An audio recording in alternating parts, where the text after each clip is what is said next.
All right, good evening and welcome everyone. We're going to go ahead and call our meeting to order. Mr. Clerk, if you could please call the roll. Certainly. Trustee Arnett. Trustee Holder. Here. Trustee Langen. Here. Trustee Kotinek. Here. Trustee McCarty. Here. Trustee Cooper. Here. President Livingston. Here, and with that, thank you. We do have a quorum established. Item number 2 on our agenda this evening is a public hearing regarding the fiscal year 2016-2017 operating and capital budget. We will now convene that public hearing. Oh, I'm reminded we have a pledge of allegiance to the United States of America. So why don't we do that first? Please rise. Please join me. I pledge allegiance to the flag of the United States of America and to the republic for which it stands, one nation, under God, indivisible, with liberty and justice for all. Thank you, Trustee Holder, for that reminder. With that, in accordance with state statute, the village board is convening this public hearing for the purposes of receiving public comment regarding our proposed fiscal year 2016-2017 operating and capital improvements budget. A notice to the public hearing has been posted and published. In addition, copies of the proposed budget have been made available for public inspection at Village Hall, the Grange Public Library, and on the village's website since March the 3rd. This hearing represents the conclusion of a 6-month-long budget development process. This process began in October 2015 with several pre-budget development workshops, including topics such as pension funding, revenues and expenditures, consideration of the preliminary property tax levy in November, adoption of the final 2015 property tax levy in December, a strategic planning meeting in January of 2016, and then continuing with workshops to discuss capital and operating budgets. Finally, we also note for the public that this budget is a living document. Consequently, residents are invited to comment on village revenues, expenditures, or fiscal policies at any time of the year.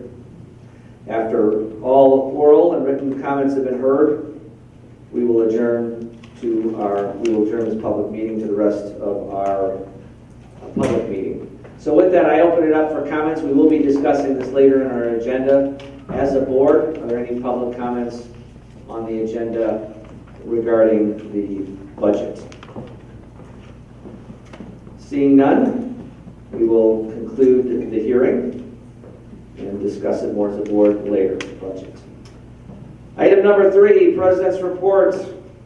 We have 2 items of business up front that bring us great satisfaction, and that is administering the oath of office to 2 new officers. So with that, we will start with Police Officer Taylor Falls. Let me tell you a bit about Taylor. On December 14, 2015, the LaGrange Board of Fire and Police Commissioners appointed Taylor Falls to the position of Probationary Patrol Officer. Taylor studied at Moraine Valley Community College and is a graduate of the State of Illinois Part-Time Police Academy program. His most current employment is a full-time certified nursing assistant at a senior living center where she assisted elderly patients suffering with dementia. Taylor also worked as a part-time patrol officer at the Blue Island Police Department. On March 18, Taylor graduated from the full-time Cook County Police Academy and has begun her 3-month field training program. We are pleased to present Taylor Falls to the Village Board, and at this time we invite Taylor to step forward so that Village Clerk John Burns can administer the oath of office. Taylor.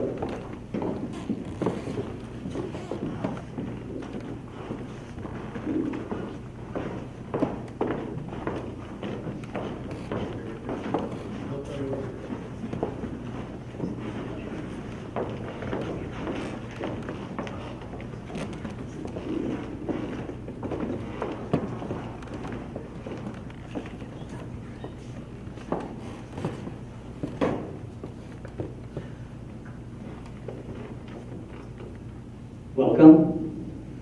Good to have you among us. If you raise your right hand and repeat after me.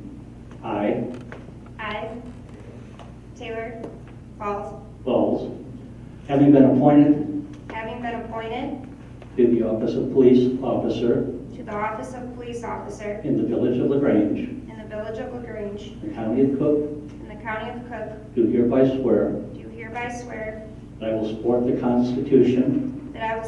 Constitution of the United States, Constitution and the Constitution of the state of Illinois, of the state of Illinois, and that I will faithfully discharge and that I will faithfully discharge the duties of police officer the duties of police officer to the best of my ability. to the best of my ability. Congratulations.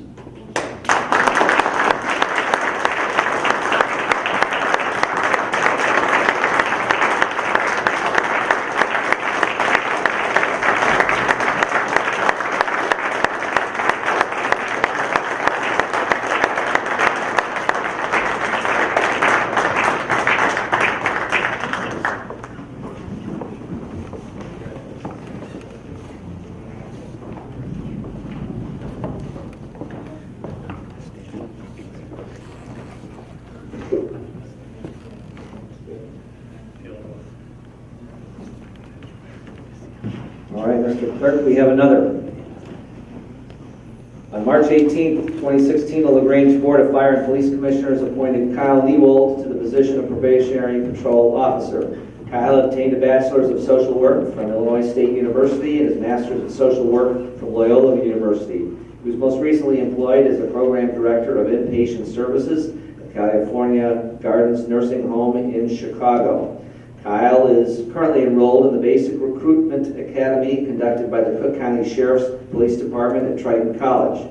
His academy training will last 11 weeks, after which he will return to the LaGrange Police Department to begin his 3-month field training program. We are pleased to present Kyle Newell to the village board, and at this time we invite Kyle to step up to receive his oath of office from Clerk Burns. Kyle.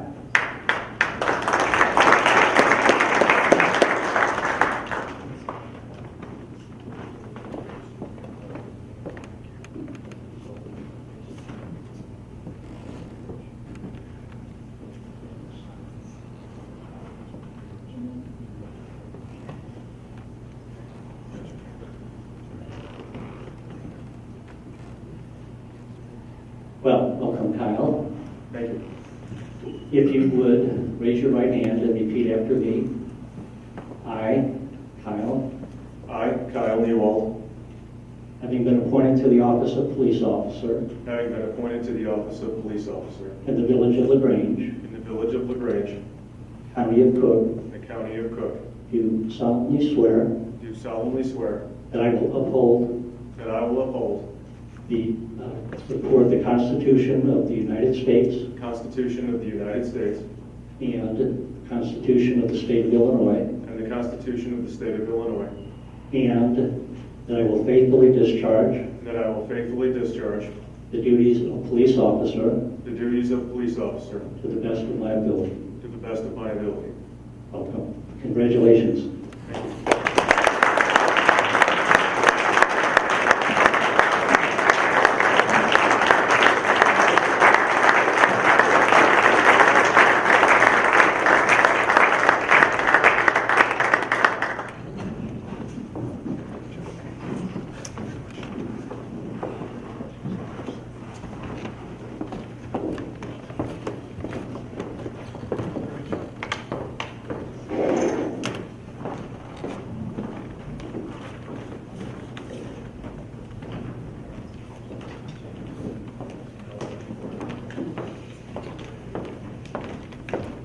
All right, another welcome we have this evening. Erica Stewart.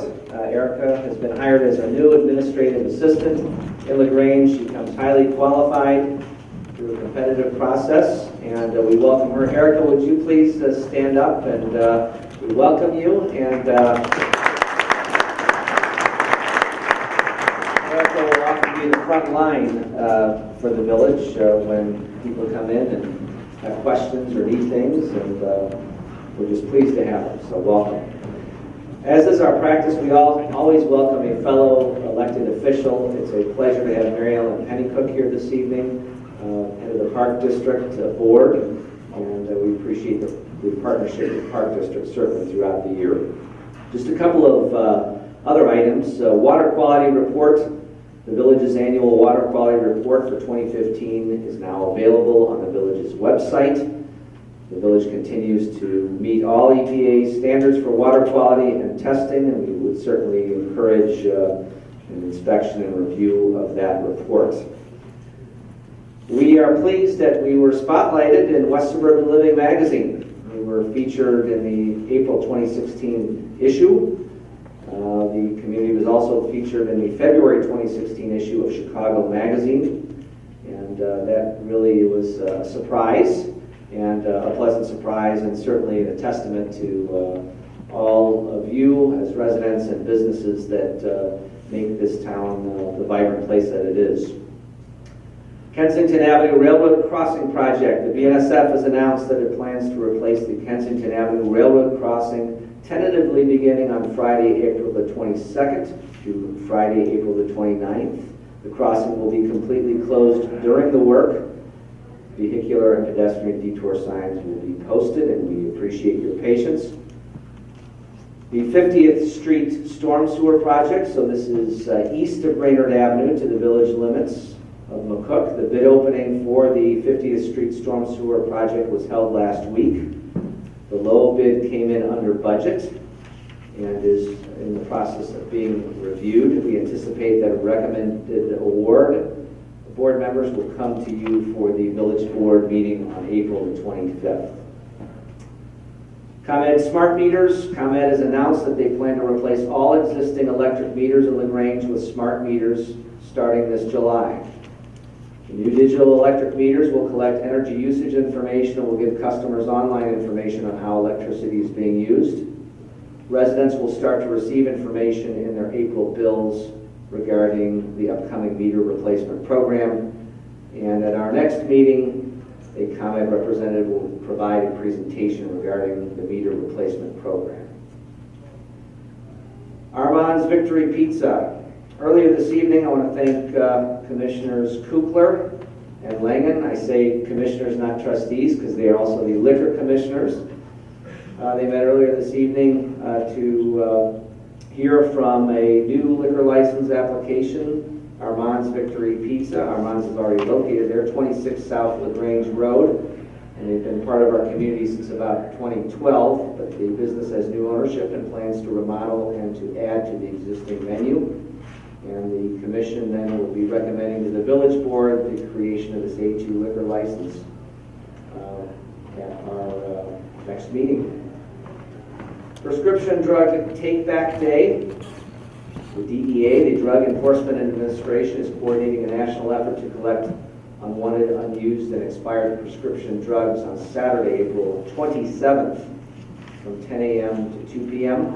The LaGrange Police Department will serve as the regional drop-off facility, and the public may bring accumulated, unwanted, expired, and unused prescription drugs for safe destruction to the police department located at 304 West Burlington Avenue.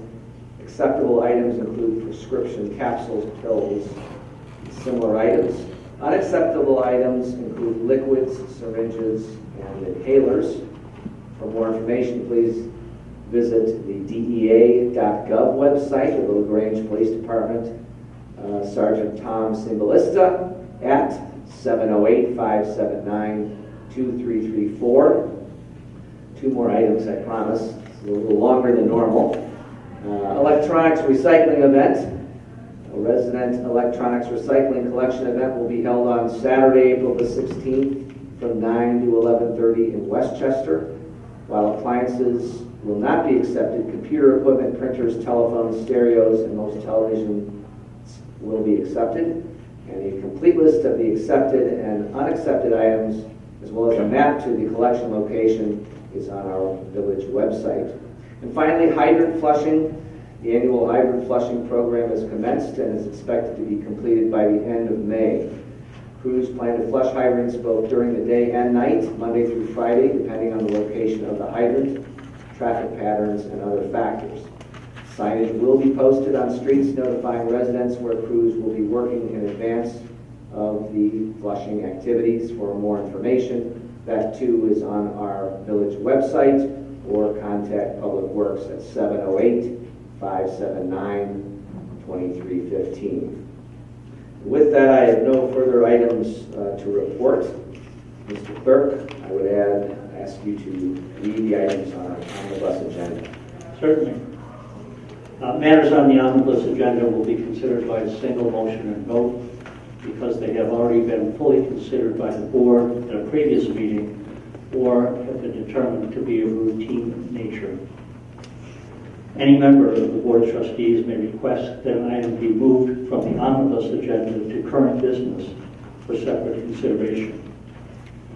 Item A, ordinance, zoning text amendment to authorize educational tutoring services in the C1 Central Commercial District, Mathnasium on Pond, 322 West Burlington Avenue. Item B, award the contract, Villa Denise Water Main Lining Project. Item C, purchase, replacement of village computer server. Item D, resolution, budget amendments for fiscal year ending April 30, 2016. Item E, ordinance, disposal of surplus property, miscellaneous personal property, police department. Item F, consolidated voucher 160328. Item G, consolidated voucher 160411. Item H, minutes of the Village of LaGrange Board of Trustees special meeting, Saturday, March 12, 2016, budget workshop. Item I, minutes of the Village of LaGrange Board of Trustees regular meeting, Monday, March 14, 2016. Thank you, Mr. Clerk. And Trustee McCarty is advised that the Mathnasium folks are a client of his. That's item A, so he will not be voting on that item when we consider the omnibus agenda. And on current business, Mr. Clerk. Certainly. Under current business, these items include consideration of matters being presented to the Board of Trustees for action. Item A, resolution, approving the fiscal year 2016-17 operating and capital improvements budget. Item B, ordinance, zoning code text amendment to authorize mobile phone repair in the C1 Central Commercial District, U-Break iFix, 72 South LaGrange Road. Item C, 1, zoning amendment. 2, special use permit. 3, planned development concept / final plan approval. 4, site plan approval. And 5, design review permit to authorize an assisted living facility with memory care. Zoning for proposed development, Pathway Development Partners. Thank you, John. With that, we will move to item number 4 on our agenda, which are public comments regarding items that are on our agenda this evening. We open up the floor.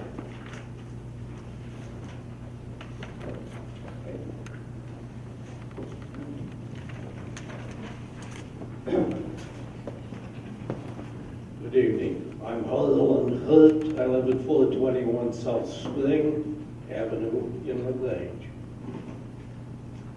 At the February and March Planning Commission meetings, I provided comments, hoping they would influence the decision that was pending before the Commission. As I scanned the packet that was presented to the trustees this evening, it seemed like my comments were totally disregarded and are not reflected in that document, so I will, I guess, essentially repeat the principal ones from that. The most important, significant thought of mine relates to the comment by one of the commissioners that since the development of the parkland is inevitable, that is regarding the Aspired project, this proposal by Aspired is reasonable. I find that this statement is very incorrect and would not want the Board of Trustees to approach its review with the same concept. We are addressing a parcel that is owned open space and is clearly within the role of the Board of Trustees to conclude that it is in the interest of the village of Grange to retain this land as open space. And therefore, essentially, whether or not each of you find that the village's best interest to develop the land, you should clearly understand that saying no to such a development is an option. A recommendation to retain this land as open space would be consistent with the village's comprehensive plan, which endorses the consideration of expansion of open space. Page I-2 clearly identifies the need for more additional public space, and the plan identifies this site to remain in that category.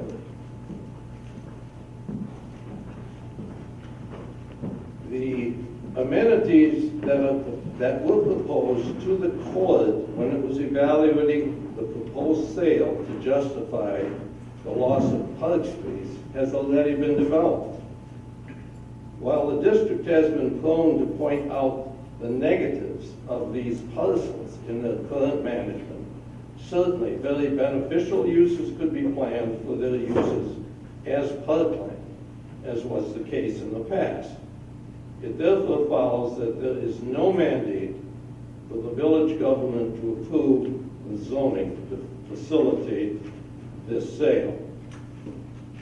And it must be further noted that under this proposal, the loss of open space would exceed the limit of 3 acres, and the village should not consider proceeding unless the park district would comply with requirements for such a loss.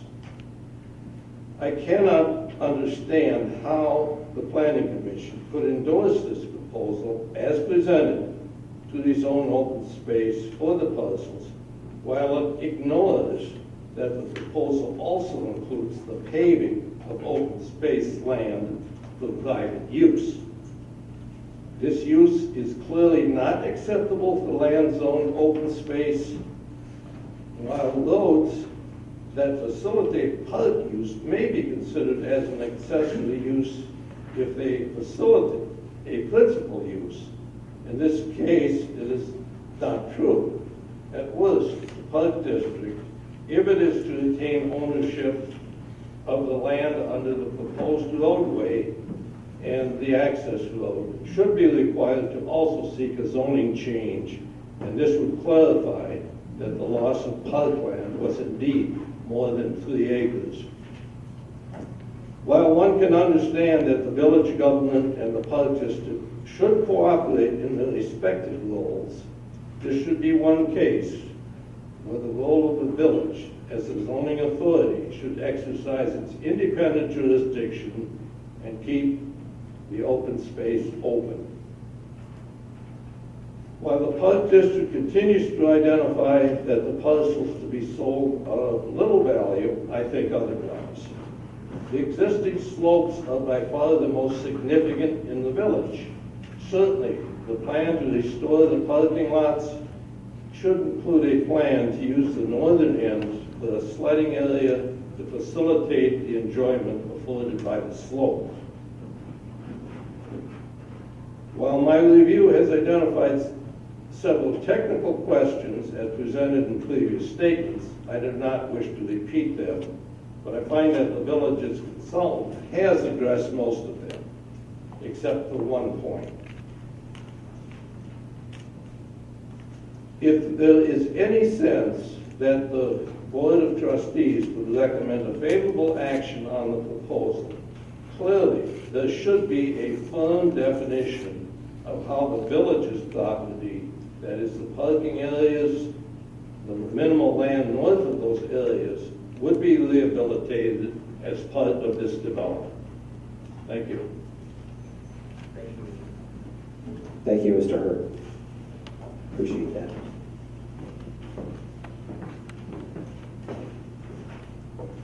I'm Orlando Coryell, 115 South Spring.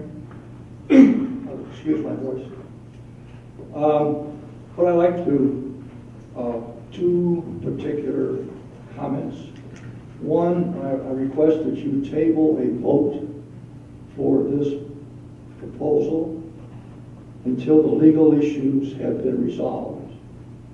8 years ago, I stood here and asked you to do the same thing. And the legal issues that were then the Park District did not resolve. There is litigation now going on, and what's it, 50-50? Who knows?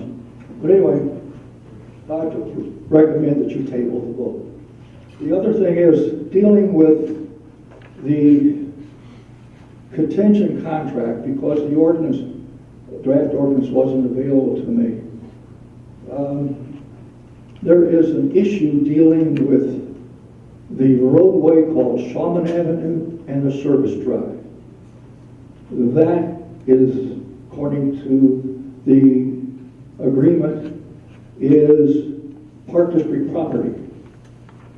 Once that goes in place, the simple immunity that the Park District has for recreational property disappears by statute, because it's no longer recreational property. They are subject to simple negligent lawsuits.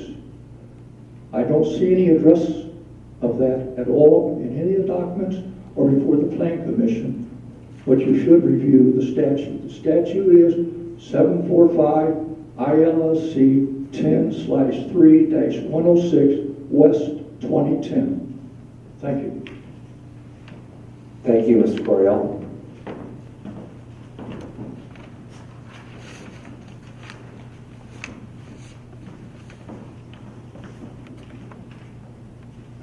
I'm Matthew Klein. I represent You Break I Fix. I'll be very brief. You Break I Fix requires a zoning amendment, as you're aware, to allow their business at 72 South LaGrange Road. While they are classified as a service use under the SIC code that your zoning ordinance relies on, they really are a retailer of the kind that the village should desire in the downtown area. They draw customers to downtown LaGrange, or they will draw customers to downtown LaGrange from a fairly wide area of LaGrange Village and surrounding villages. They have their own parking as part of the Hortons lot. That was one issue that was raised at the prior meeting. The Hortons lot, about 50 or 60 parking spaces, and they are one of the properties that are included in the use of that property, for that parking lot. So they have their own parking. Customers come into their store, they drop off a phone, a computer, other small electronic. They can shop in LaGrange while they wait for it to be repaired, 30 minutes, 60 minutes. You know, that's the kind of thing that builds synergy with other retailers in the downtown. Again, the kind of thing LaGrange desires to build the downtown area. They return and pick up the item. As a retailer, as a service retailer, as a result of their business operations, they are actually a very high sales tax generator. Because they're a small store, they have relatively high revenue, and most, two-thirds, three-quarters of their gross revenue would be subject to sales tax. They actually are a very good generator, probably very high on a square foot basis relative to other retailers in the downtown area. So hope you will support them, and believe that they will be a very good attribute to the downtown LaGrange area. Thank you, Mr. Klein. Any other items under public comment? Yes, sir. Hi, my name is Tom. I hear B-E-Y-E-R. I live in 205 South Catherine. I wasn't aware of this sale until recently, the Park District property, proposed sale. And I had an opportunity today to look at some of the zoning documents. A couple of things come out. First, under the contract, and I think under most of the proposed ordinance that I just had a chance to look at, The developer is to maintain the property. That is, to maintain the road, to build the road on Common Avenue, and to maintain it. There is no provision in the contract or anything I see in the zoning ordinance that would require that obligation to run with the land. It would be entirely possible for the developer to develop that property, sell it, and the next owner to say, not our problem.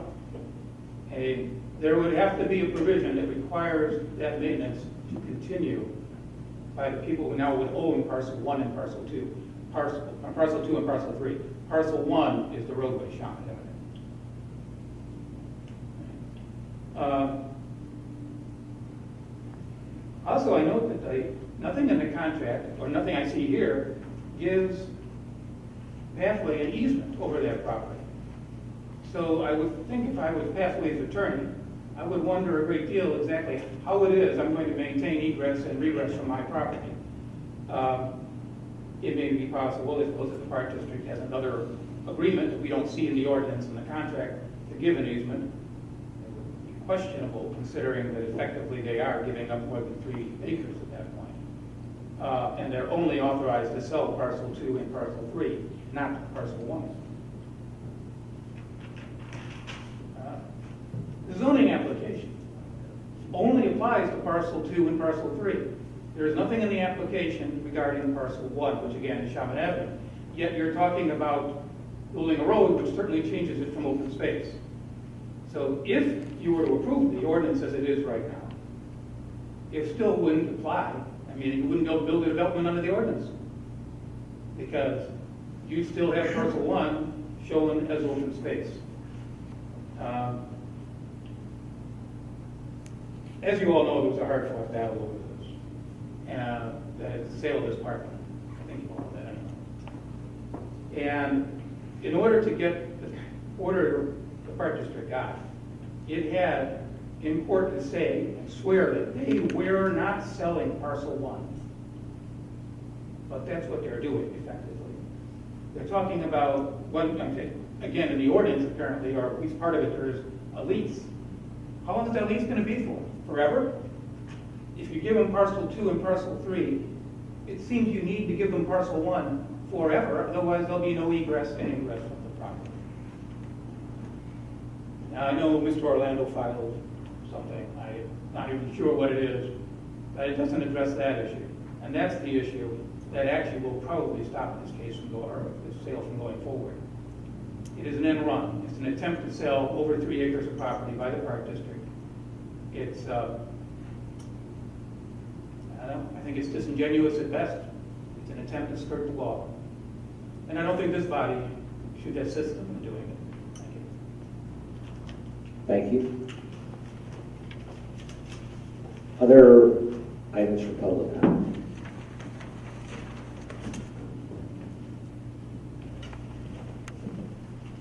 My name is Mark Wolberg. I'm at 39 South Wales. Tom and I were both involved in this matter for a number of years. I fully support Tom's position in this. I haven't had a total chance to review everything, but I have gone over it briefly. I think you'd be opening up a can of worms on this. I would suggest you think very carefully before you would enter into approving something like this. Thank you very much. Thank you, Mr. Wall. Any other items for public comment on items that are on the agenda this evening? All right. Seeing that, let's move to the consideration of the omnibus agenda. I move for approval of the omnibus agenda as presented. Second. It's been moved and seconded. Any questions or comments on the items on the omnibus agenda? I have a question. Trustee Holder. Not sure if it's Brian or who, but I thought we were going to replace more than just the server. Is this just step 1 or? That's correct. There will be another project with the fiber optic infrastructure that would come later on.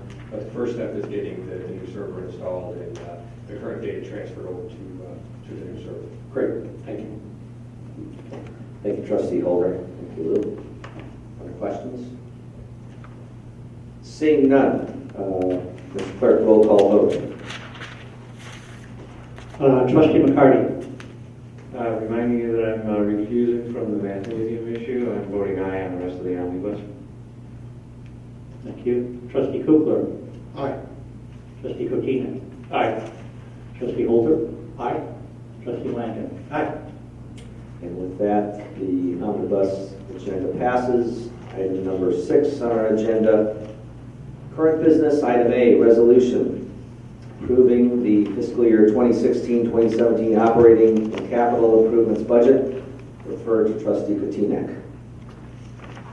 Great, thank you, Mr. President. Tonight, the village board is considering the adoption of the village's annual operating and capital improvement budget for the fiscal year beginning May 1st, 2016. The budget is the village's most important policy document as it sets forth the village spending priorities for the next 5 years and how these priorities will be funded. Numerous budget discussions were held over the past 6 months to develop this final budget document and 5-year financial plan. In addition, we held a public hearing earlier during this meeting, which gave residents an opportunity to comment on the proposed budget document. The village has continued its practice of conducting pre-budget development workshops designed to provide the village board with an opportunity to more thoroughly discuss budget items. Among items considered were the state budget impasse, suspended remittance of state collected revenues, continued discussion in Springfield of reapportioning state shared revenues, and a proposed 2-year freeze on property taxes.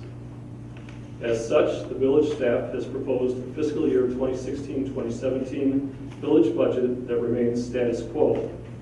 No new programs or initiatives are included with this budget, with the exception of 2 items. First, the referendum passed authorized public safety, staffing, and economic development initiatives. And second, the establishment of a combined dispatch center between the villages of Grange, Western Springs, and Grange Park. I would like to point out 3 highlights as favorable to this year's village budget and financial plan. First, we are currently projecting a $715,000 surplus at the end of the current fiscal year, ending April 30th, 2016, despite a $100,000 estimated shortfall in utility tax receipts. The projected surplus is due to several factors, including ongoing vacancies within the police department, a vacancy within the fire department, and stronger than anticipated building permit and local use revenues. The general fund reserve balance is expected to grow from 55.6% to 57.1% this year. We are also projecting a surplus in 4 out of the 5 budgeting proposed years, with a $74,000 deficit projected in the 5th year of the plan, which is not material for planning purposes. At the end of the 5th year, the general fund reserve balance is expected to be at 51.6%. Second, general fund revenues in broad terms are stabilizing and beginning to grow. This growth in our existing revenues is now supporting operational expenses and generating surpluses, which is unrelated to new revenues being generated by the increase in the non-home rule sales tax, the proceeds of which are dedicated towards board initiatives of sewer improvements, public safety, and economic development. Third, the village staff continues to budget very conservatively. No new revenues are budgeted at this time from developments such as Uptown LaGrange and 40 South Ashland. In addition, it is premature to forecast the budget impact from consolidating our public safety dispatch operations. Finally, as previously stated, with the exception of the 2 items mentioned, no new programs or expenditures are being recommended at this time. This assessment is encouraging, but we will continue our fiscal discipline nonetheless. That is why, for example, the proposed budget and 5-year financial plan continues to include a cost containment vacancy in the fire department and the public works department. Any increased funding for capital or operational expenses will need to be scrutinized very carefully. Moreover, as the state budget impasse has not yet been resolved, the proposed legislation, reapportionment of certain government revenues, or proposed reform initiatives, such as a 2-year property tax freeze, could have significant impact on the village's budget. Although the village's operating budget has been impacted by fiscal containment efforts, capital expenditures of approximately $11.6 million remain in the 2016-2017 budget. Among the bigger items included are $8.4 million in sewer system improvements, $1.1 million for debt service related to residential streetlight and sewer improvement bonds, $650,000 in building improvements at the police and fire station, $640,000 in street resurfacing and pedestrian safety improvements, $370,000 for water system improvements, $245,000 for additional Stone Avenue station renovations, $75,000 for tree planting and removal due to the emerald ash borer, and approximately $50,000 in miscellaneous public improvements and major maintenance activities. The village is able to maintain this progressive capital improvement plan primarily due to sewer improvement bonds issued in August of 2015 and due to grant funding secured through state agency appropriations and state capital bill and federal stimulus monies. Over the past 5 years, the village has secured approximately $8.7 million in grants to fund approximately $12.6 million of capital projects and operational activities and equipment that either would not have been made possible or would have been implemented at the sole expense of Grange taxpayers. The only change between the preliminary fiscal year 2016 and 17 budget and the final budget is an adjustment that reflects the board-directed increase in the village employer's contribution to the police and fire pension funds to reflect 100% of the budget annual required contribution. Any revisions to the 2016-2017 budget would require a budget amendment, which would be approved and discussed at a later date. I would like to reiterate that the budget prepared by staff and reviewed by the board is conservative and a responsible budget. It is balanced between controlling spending in order to be sensitive to taxpayers, while at the same time investing in community priorities and thus maintaining the vitality of our community. I will highlight that only the fiscal year 2016-17 operating budget need to be approved tonight, whereas the out years going out to fiscal year 2020 and 2021 are presented for informational purposes only. As such, I would like to make a motion to approve a resolution of the village board for the village's budget for fiscal year 2016-2017. It's been moved and seconded. Questions or comments on the motion? Seeing none. Roll call vote, Mr. Clerk. Certainly. Trustee Holder. Aye. Trustee Cochino. Aye. Trustee Kugler. Aye. Trustee Langen. Aye. Trustee McCarty. Aye. And with that, the budget passes, and we'd just like to thank members of the board. It's always sort of an anticlimactic situation when we've had months and months of discussions. We really can't do much more important than keep a hard look at our budget. It's a reflection of our priorities and our practices, our operational practices. I want to thank Bob, you and your team for presenting us with the facts and taking a fact-based approach, particularly Lou, another award-winning year among municipalities in terms of our transparency and a document that is readable and accessible to the public. So with that, we will move forward. This budget becomes effective on May the 1st. Item B, under current business, ordinance zoning code text amendment to authorize mobile phone repair in the C1 Central Commercial District, U-break, iFix, 72 South of Grange Road, referred to Trustee Langen.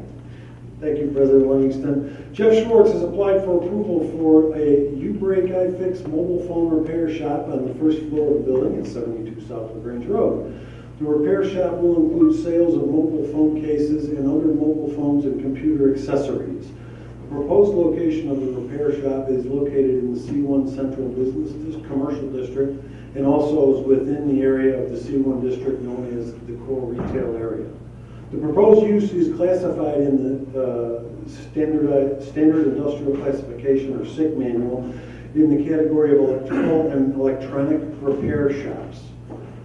The SIC manual is the standard reference tool in the zoning code. Electronic repair shops are not an authorized use in the commercial district under local Grange zoning code, and therefore the zoning code text amendment is required to authorize a mobile phone repair store. Because the proposed repair shop also may include repairs to computers, the proposed use fits into the computer maintenance and repair code. This is currently authorized in the C1 district, but not on the ground floor, as we have a core retail district policy. The Plan Commission conducted a public hearing on the application on March 8th. The commissioners asked the applicant to revise his request for a maximum of 5,000 square feet down to 1,000 square feet. The applicant and the Plan Commission deliberated, and the base of 1,000 square feet was agreed upon. After its deliberation, the Plan Commission voted 3 in favor and 2 opposed on a motion to recommend approval of the application. Under subsection 13-10(3)B of the zoning code, that vote is deemed to be a recommendation to deny because a concurring vote of at least 4 commissioners is required to approve it. 2 commissioners were absent in that meeting. The commissioners voting in favor of the applicant stated that the proposed issue is similar to other repair uses that are currently approved in the core retail area, such as watch, clock, jewelry repair, and shoe repair. It is similar to the existing Verizon store and is appropriate in the C1 district because customers will walk by and be drawn into other businesses in the downtown area. The commissioners voting against the application stated they do not want additional repair or service businesses added to the core retail area, diminishing the retail character of the area. The proposed business is likely to generate vehicular traffic and is more characteristic of a C3 general service commercial district. And the proposed use should not be located on the Grange Road. The Plan Commission agreed that if the application was approved, the proposed use should be subject to the following conditions.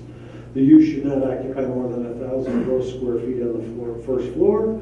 The use should not be located in any storefront exceeding 30 feet in width. And the full width of the storefront should be devoted exclusively to retail sales with an average depth into the store of not less than 25 feet. Before we make any motion, I wanted to open up the conversation to discussion of the commission, the trustees, to get a feel for where we are in terms of this being a viable addition to our core business district. I know Trustee Katinik was at the Plan Commission meeting and he can add some insight to this. Yeah, thank you, Trustee Langman. Sorry, thank you, Trustee Langman. As you noted, I think it was a close vote, 3 votes to 2, with 2 commissioners not present.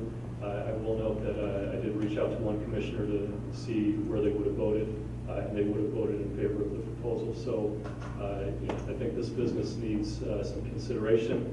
I think there needs to be some evolution of the code that already allows shoe, jewelry repair, and so forth.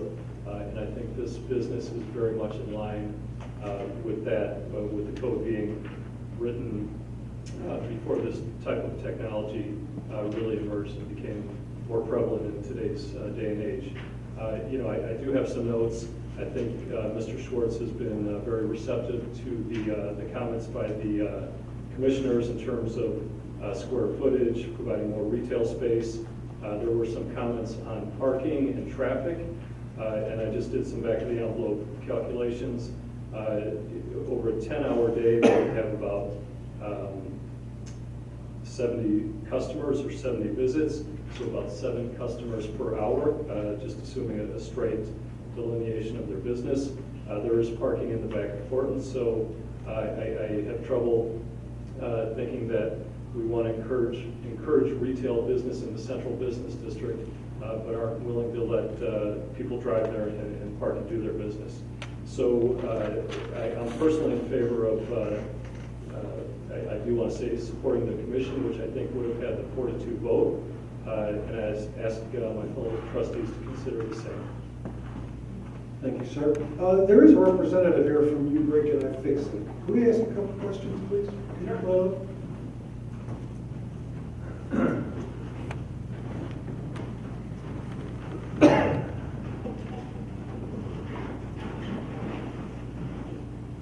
Yes, sir. Thank you, sir. Mr. Schwartz, I guess my questions revolve around the amount of sales tax that the store could generate. You gave us some information about stores in Geneva and Wheaton. What's the square footage of those two stores? Just under 1,000 square feet, approximately the same as this proposed location. Okay, and they generate 60% of the sales is taxable? Yes. Sales tax Yes. driven? So your projections of there it is, 400,000, 65%. This 400,000 is projected revenue the first year with 24,000 coming back to us. That's been your history? That's been the performance? Our Geneva location, which has been open since the October of 2013, so for 2015, we had $40,000 in sales tax generated. Okay. And Wheaton is a new store. It was only open like 6 months. I think it's now 9 months.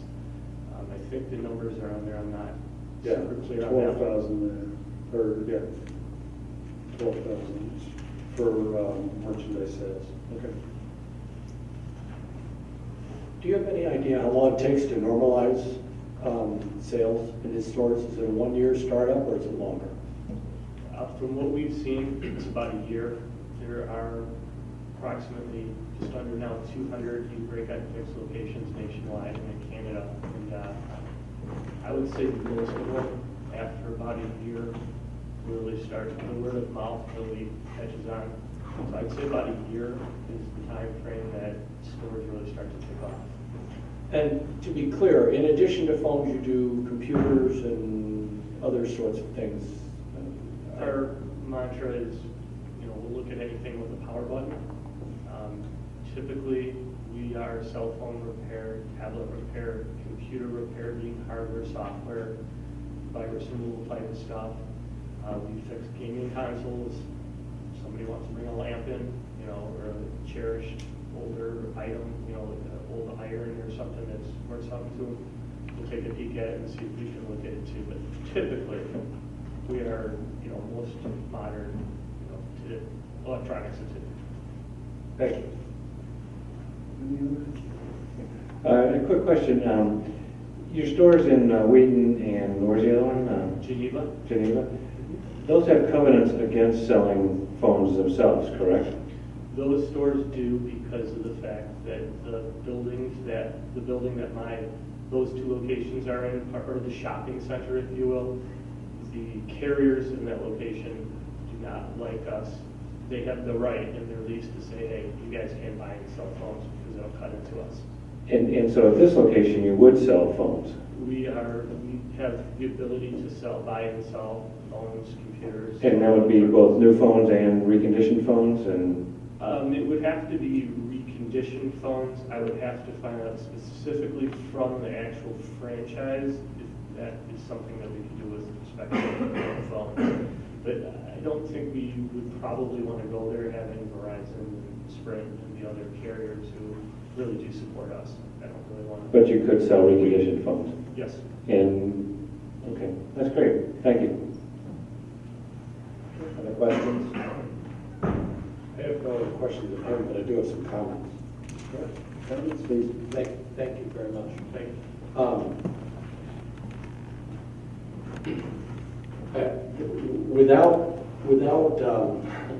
Without suggesting we rewrite, easy for me to say, how we classify businesses to now use the NAICS code.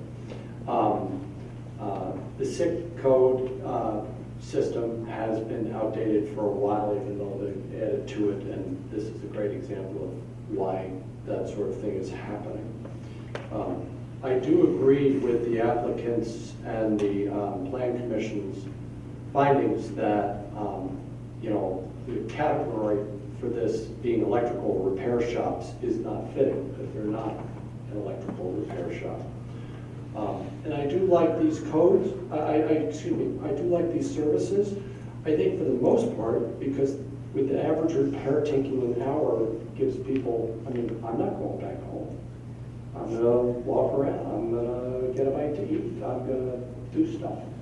So I think there's a lot of cross-pollination that occurs there. And I don't know about you guys and how much you have breakage and whatnot, but I don't think there's enough of these places that can help people, especially with used phones, which is a nice additional capability for folks who may not be able to spend the $600 or $800 for a new iPhone, which is a lot of folks like that, including my children.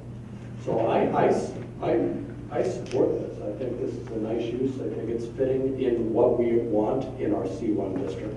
And I think it'll, based on how it's laid out and how many franchises there are, this isn't Bob's Repair Services has the kind of class and fit and finish that I think is appropriate for the Grange. Okay, Trustee Holder. Other comments on the motion? Trustee McCarty.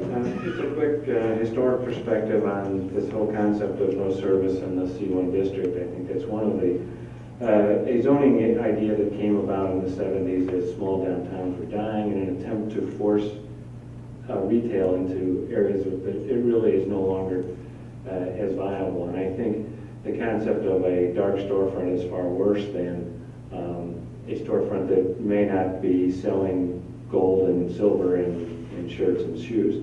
So I support it for that reason, that I think the idea of excluding service in a C1 is no longer a valid zoning concept.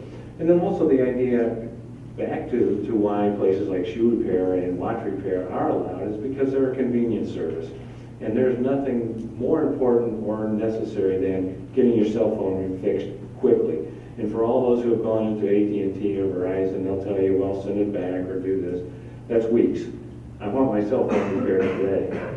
And so I think it's another reason why this is not only a good idea, but it's a vital concept for a vibrant downtown. So I support it. Thank you, Trustee McCarty. Trustee Lang? I've got one quick comment and then a motion. The comment really is, we have some other uses downtown that are not strictly retail. Daily Method is one of them that comes to mind. And while there is a retail component there, and we fought long and hard to make sure there was a retail component there, I think it's a great service to the community, and it's certainly been welcomed. So I am actually very much in favor of the first floor retail, but I think I'd like to see how this works out. So at this point, I have a motion to approve an ordinance amending section 5-102 of the LaGrange zoning code to authorize mobile phone repair. Second. Been moved and seconded. Further questions on the motion? Seeing none, Mr. Clerk, roll call, please. Trustee Cortina. Aye. Trustee Kukla. Aye. Trustee McCarty. Aye. Trustee Langen. Aye. Trustee Holder. Aye. And with that, the ordinance is approved. Welcome to LaGrange. We look forward to working with you. Our door is always open in terms of our businesses and our residents, so please take us up on that. We do appreciate it. Thank you. Item C, under current business ordinance. Number 1, zoning map amendment. Number 2, special use permit. Number 3, plan development concept, final plan approval. Number 4, site plan approval. Yes. I think you missed item 2 under this zoning code change. Recommendation. I don't we have this for the expanding the C1 tutoring.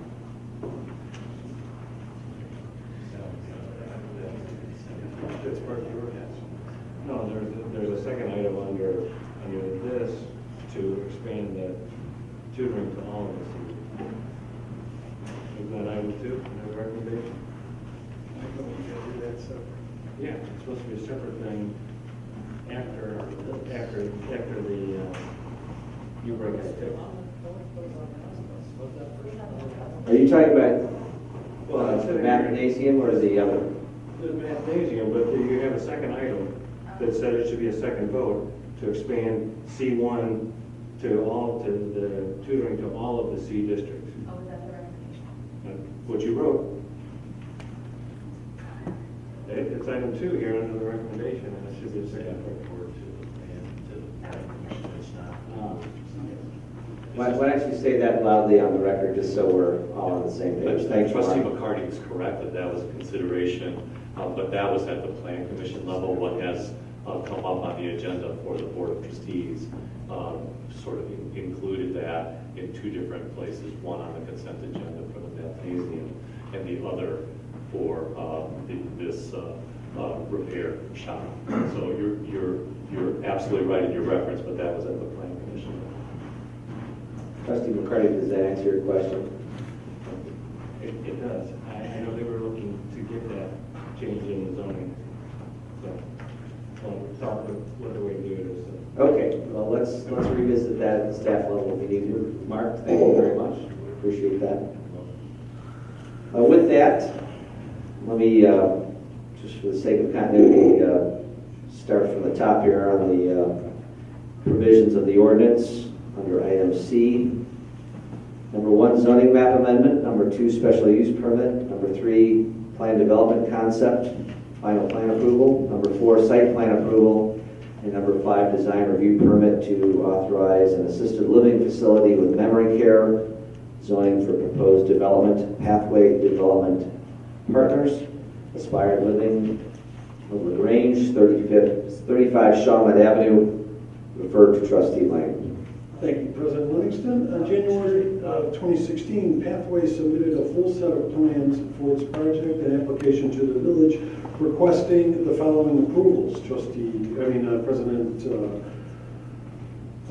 Livingston went right through that. So now what we're going to do, and here's going to be the process tonight, we're going to have a presentation from Pathways giving us a project overview. Then I'd like to have questions and comments from the commissioners. Then we'll come back and deal with, there's a couple other housekeeping issues I want to address, and we'll go back through that. So, sir, if you would please introduce yourself and do the honors, I appreciate it. Oh, Sorry. Question? I was going to ask, before he starts, could I just have one more minute of open comment on this? Well, it's not allowed, but come on up. We're an open... I really appreciate it. That's fine. Please. I said that I had supported Tom Byers' analysis on this, but I also wanted to say that I also support anybody that is trying to stop development of the open land, a park district, including Mr. Hurt and Mr. Coriel. They're true citizens and they're doing their best as they see fit. My involvement with this stemmed from, I think it's one of the most beautiful spots in the Grange trying to develop. It came out at both trials that LaGrange is so vastly underrepresented according to the standards of the National Park District Associations. The land that they have available is much less than the average. To actually sell parkland, and especially in this area, on that hill, that used to be part of the old Lake Chicago, which is Lake Michigan, which is now shrunk. But the whole ridge line that runs through LaGrange Park into LaGrange was once part of Lake Chicago. So it's kind of a historical open space, and I think some of these gentlemen outlined the problems. I would suggest, and you're not the park district, but as a citizen, I've been deeply disappointed in how the park district has handled this over the years. And now it's really in your court. And I would ask you to seriously consider putting a stake through this, before, things proceed further. I know people from Pathways put a lot of work into this. Yes, yeah, you gentlemen.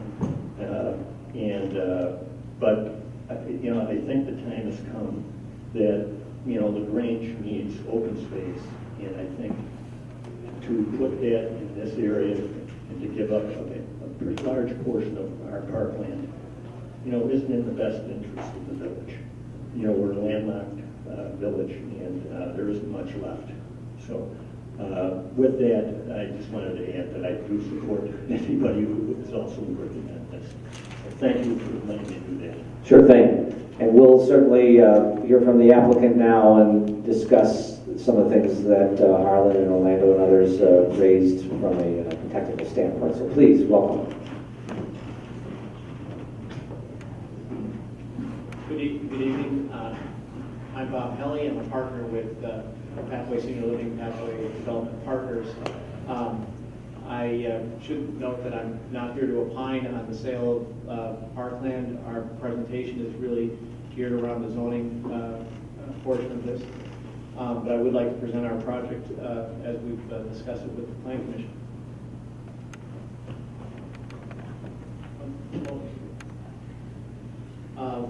We'd like to present Aspired Living, which is an assisted living facility including memory care for the village of Grange. I'm joined tonight actually by Joe Bayless, who's with Bayless & Bayless Architects, David Schindall of Mackey Consultants, Doug Gotham of Chris Burke Engineering, and Chad Darius is actually with us from Opus Design Build. Pathway has been in business since 1997. We have developed 22 properties in 3 different states.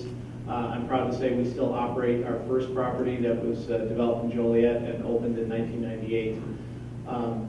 We currently have ownership interest in 18 communities and are operating 13 properties that are assisted living, totaling 1,266 units, and that's relevant to the property that we're proposing tonight.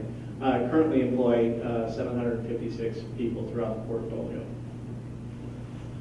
This is just a sampling of the properties that we have in operation, as well as one that's in development now.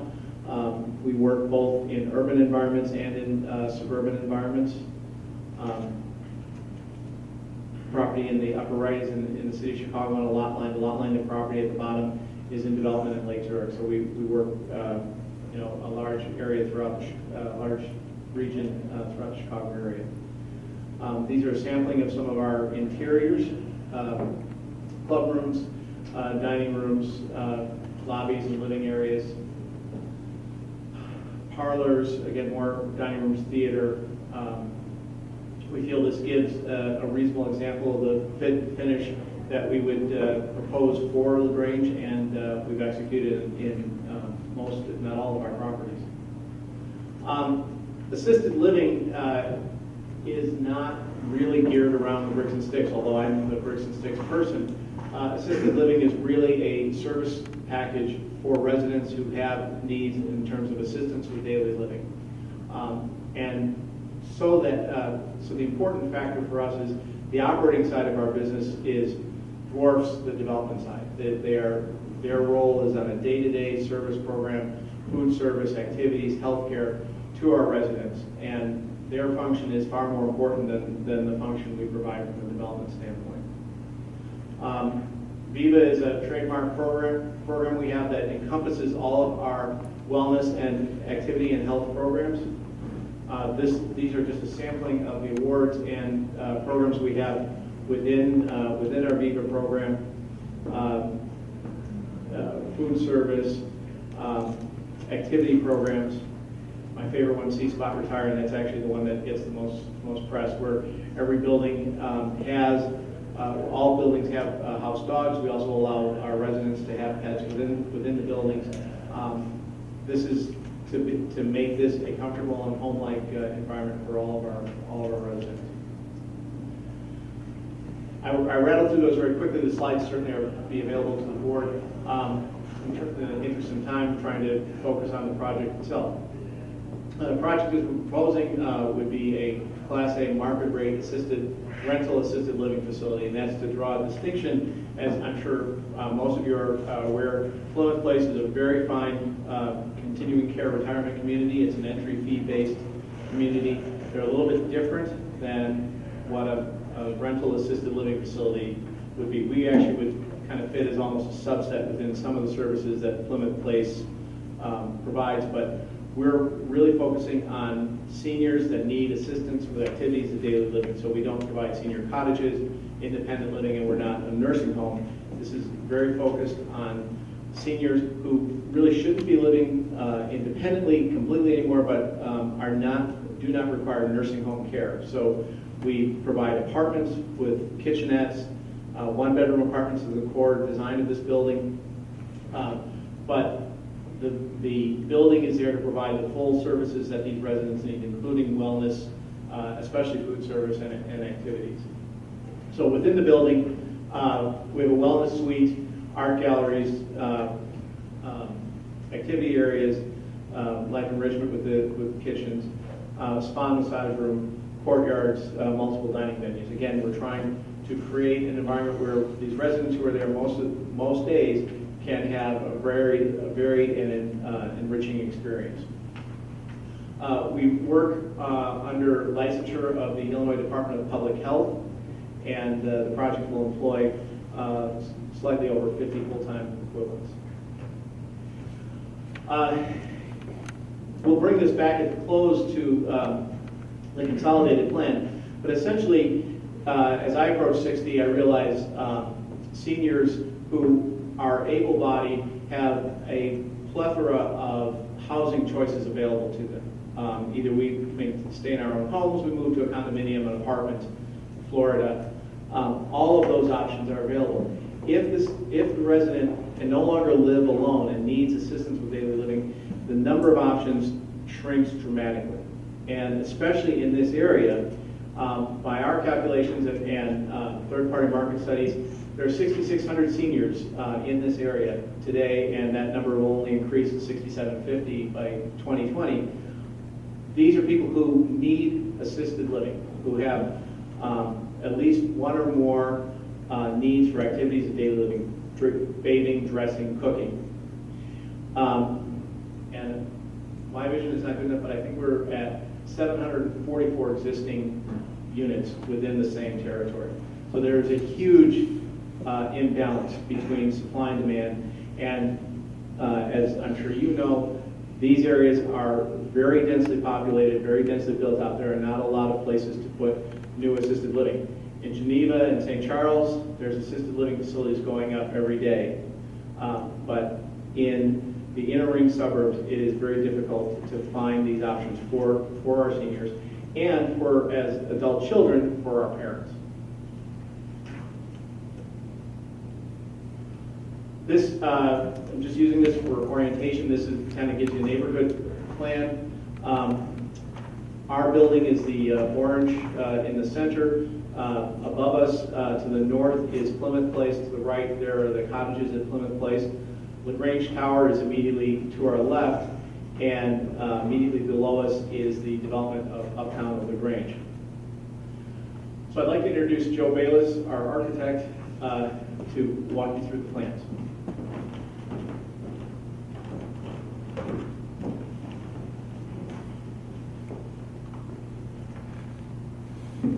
Thank you, Bob, and good evening. As Bob mentioned, my name is Joe Bayless. I'm an architect and partner with Bayless & Bayless, and we've been working with Pathway for quite a while on this project, and we've been here in Grange and met with staff and have kind of seen the project develop and change over time. So this slide gives you a little bit of a close-up. The area in gray is an area that would be affected by a part of the project.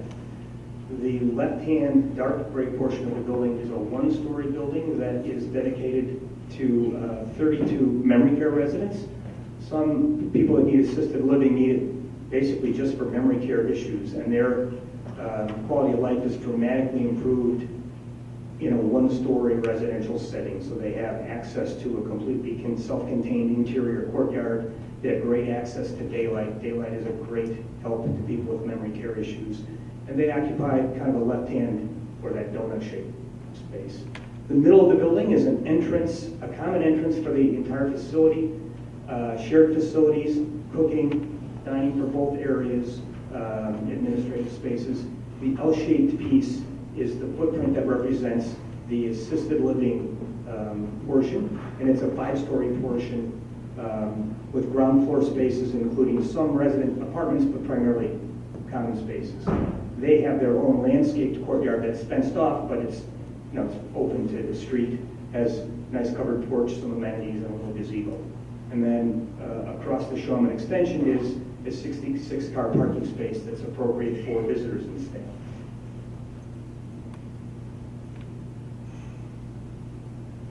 The first floor plan, the colors are similar on both sides. They're tinted a little differently. The far left-hand light blue units are the memory care apartments. The green areas are their public spaces, their social spaces, gathering areas. You see the interior courtyard. The yellow space in the middle is that common area, and the entrance, you see a porch wrapping around.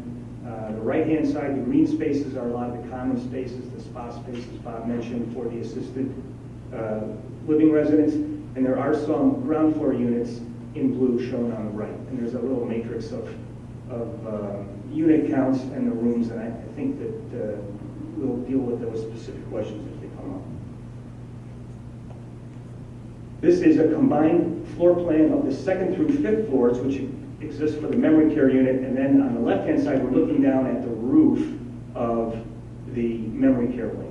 One of the requests that we made through the public process, and one of the changes that we've made, is the memory care roof is completely vegetated, so it's a green roof system. It would be planted with containers just like the one on the floor here. That's actually from the manufacturer. The 4 rectangles are not mechanical units. Those are light monitors that would be tipped up to the north. The memory care residents have north light to wash down in the public spaces. Again, that daylight cue for them is important. The courtyard would obviously be green, but that's down at the regular level.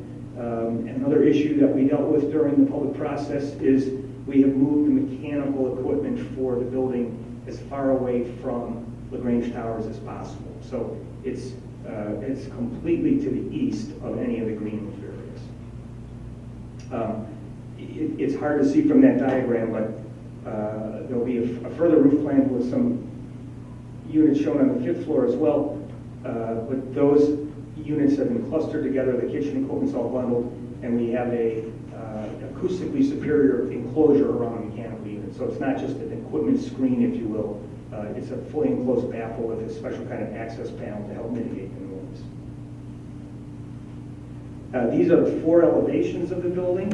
We're going to have a little bit of a bigger detail in a minute to look at the park elevation, which was everyone's facade of interest, so to speak. The top elevation to the south is the entry elevation.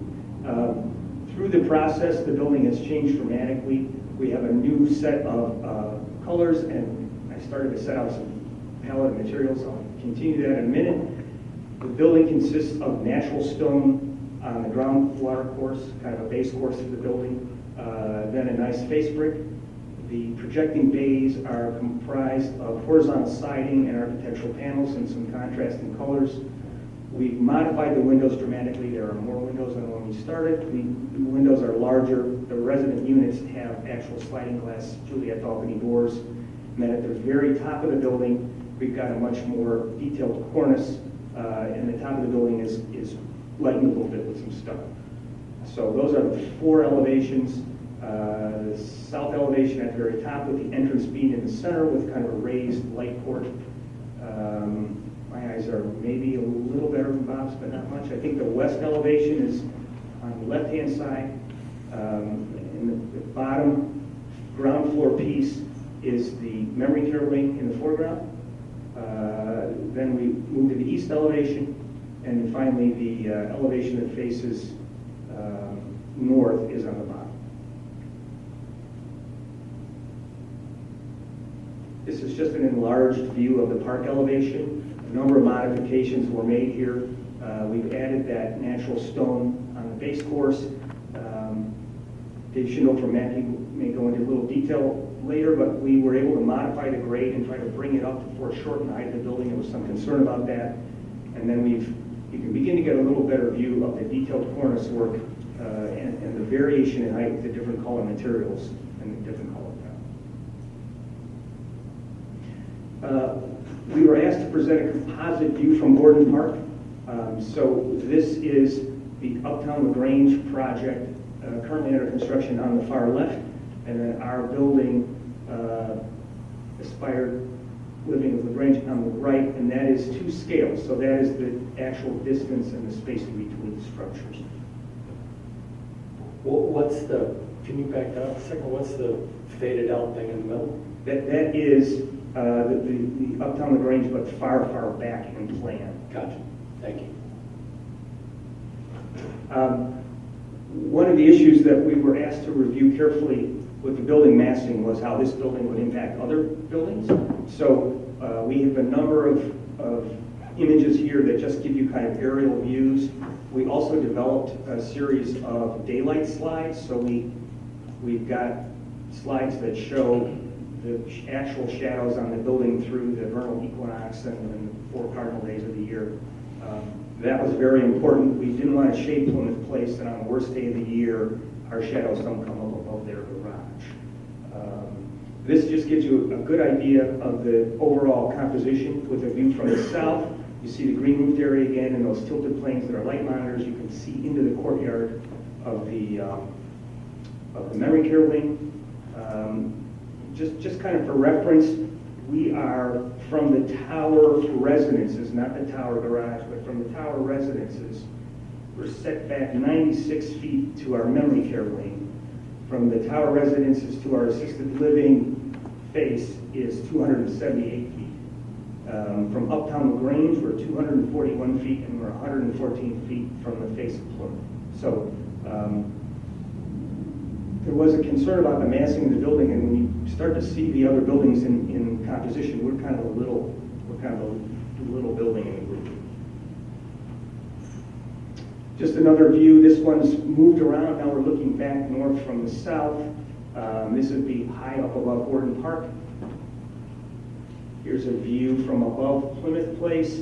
You'll note at the very bottom corner of our site, at the request of Plymouth Place, we've got a nice 8-foot vinyl fence. We started at a smaller fence, and we've arrived at an 8-foot vinyl fence to give them some screening so they're not looking at our service drive. And then there's another view also from the north, but we've moved a little bit to the east from this view. And with that, I'm going to let Dave Schindel, Mackey Consultants, our civil engineer. Before you go to that, can you point out, because we're going to have this part of the conversation later, which side is the front yard, side yards? Can you point that out on the other diagram you had up there? Was that? Should I go? Yeah, site plan, yeah. This one, there you go. So front yard Our entry yard is our front yard facing Shaw.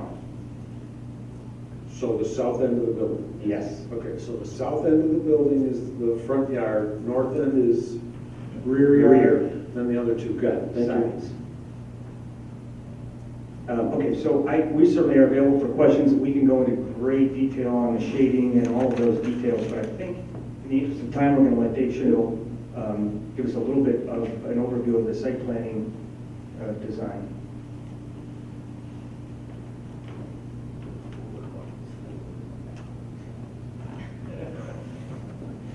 Good evening.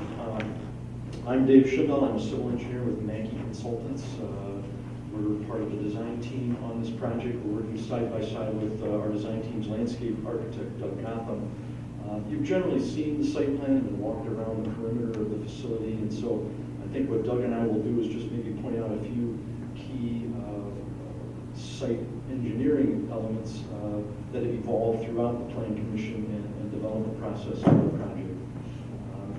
The first thing to note is that the circular drive around the facility provides fire access, other emergency vehicle access, as well as truck and service access to the rear of the facility.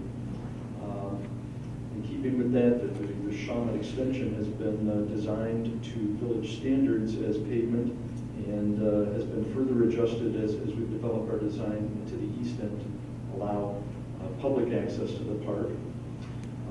We will be meeting village and metropolitan water reclamation district stormwater requirements, specifically including stormwater detention and water quality volume reduction. This has been through village engineering consultant review, several technical details that we've implemented in response to their sanitary sewer and water main reviews, including that the project will replace existing public water main that runs east-west under the Shawmut extension. We are also extending, as you can see on the site plan, that little fishtail off to the east includes that we'll be providing an extended pedestrian walkway for pedestrian access all the way to the existing park trail. Joe mentioned this briefly. We worked extensively to enhance and really try to evolve our truck access grading and the dock configuration on the back in order to lower our transition grades and keep any kind of transition wall as minimal as possible along our Plymouth frontage. And I think I'd ask Doug to just speak to a few other of the key points relative to the landscape.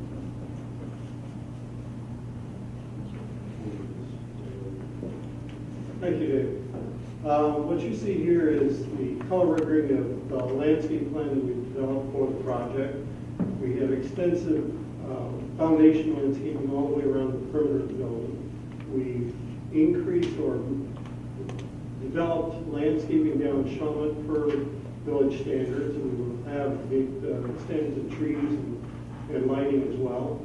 We have 2 courtyard areas within the facility. One is, Joe mentioned, for memory care that is totally enclosed. The second one, we have outdoor walks, lawns, raised vegetable gardens, and seating as well. And then we worked extensively with Plymouth Place to the north, as Joe also mentioned about the events that are occurring up there, but we worked with them and preserving as much landscaping on their side as possible, and then enhancing that as well.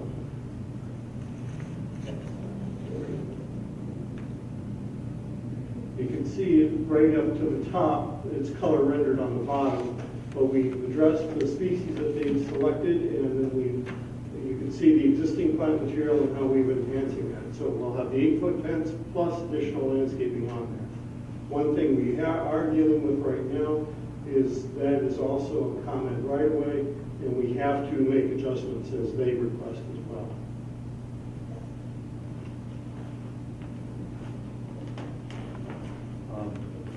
Just touching one element on what Doug mentioned there is part of the work we're doing with ComEd in negotiating the easement for maintaining their utilities is removing power poles and lowering some of the overhead lines so that they'd be below ground, and that's what Doug is talking about, making sure the route for that underground conduit is coordinated with our improvements. One other item that came out of our Planning Commission efforts was Pathways additional coordination with our neighbor to the west, the Grange Tower. And what you're seeing here along our far west side is a blow-up where we've actually worked to widen slightly the west leg of our service drive in order to provide space for a truck to park there if and when the occasion arises that the Grange Tower folks want a truck for loading and unloading of items to their south doors. This will not impede our development's fire truck or other truck access around the site. And, those were the key highlights. As Joe mentioned, we're all here for questions as you wish. Just the background with the Grange Tower, in the expansion of Shawmut that is being built as part of Uptown of LaGrange essentially eliminates the access the Grange Tower or staging area the Grange Tower has for any moving trucks to provide access to their buildings, so people can't really legally move in and out after that after Shawmut's expanded. So we've been working with them to try and maintain some ability so they can actually get new residents to be able to move in and out of the building. So I wanted to bring this back to actually one of our first slides with Plan Commission. We looked at the comprehensive plan, and goal 1 within that comprehensive plan was to provide senior housing. And as I tried to address in the opening, my original comments, senior housing covers a broad territory of housing options, but in our opinion, the core is assisted living, because those are folks who have a need for something other than just traditional housing, and is not provided within other housing choices. So we're trying to address what we see as a high need versus the living services. We've tried to design, I think we've put out a quality design, and also we have tried to design the building to have as little impact on our neighbors Uptown, the Grange Tower, and Plymouth Place as possible. In this, we went through the detail in this with the Plan Commission, but assisted living facilities, because our residents do not drive, actually have a very low traffic impact. I think, as we have in questions, shown that probably the lowest impact of any development you would find on this site. We've also, as Dave mentioned, in meeting the village and MWRD requirements, we're actually improving the stormwater conditions over the current condition, over the current green space condition. Our site will have less runoff. We've committed to constructing Shawmut to be public access and to meet village standards. And then we're providing pedestrian access on both sides of Shawmut to Gordon Park. And needless to say, we are a taxpayer and will remain as a taxpayer. This was also discussed and at length in the Plan Commission and working with the village staff. There are compensating amenities in terms of financial contributions to the fire and police departments and to the ORS fund. In addition, there are physical compensating amenities, including the Shawmut extension itself, the sidewalk connections to Gordon Park, the streetscape amenities as we do along Shawmut, the improvement of utilities under the existing Shawmut extension, and then we will commit to maintaining both the Shawmut extension and our indoor and outdoor public spaces in good condition. We went through that fairly quickly in the interest of time. There we go. But we certainly would entertain any questions that you have. Thank you. Thank you. With that, trustees, anything else for Trustee Langen to start? You're good right now. Comments, questions, and we will certainly talk about a motion, but at this point, let's start discussion at this point. There were some points raised earlier by, go ahead. A couple of questions and then a comment. Can we talk about the construction of Shawmut? Is that going to be permeable? No, I think village standards for a street did not allow permeable pavers. Am I mistaken that? I think what you proposed is It's a microphone there. Mr. Would like to hear your Thank you, Ryan. What's been One more time. What's been proposed is an asphalt surface, which is within village code. Okay.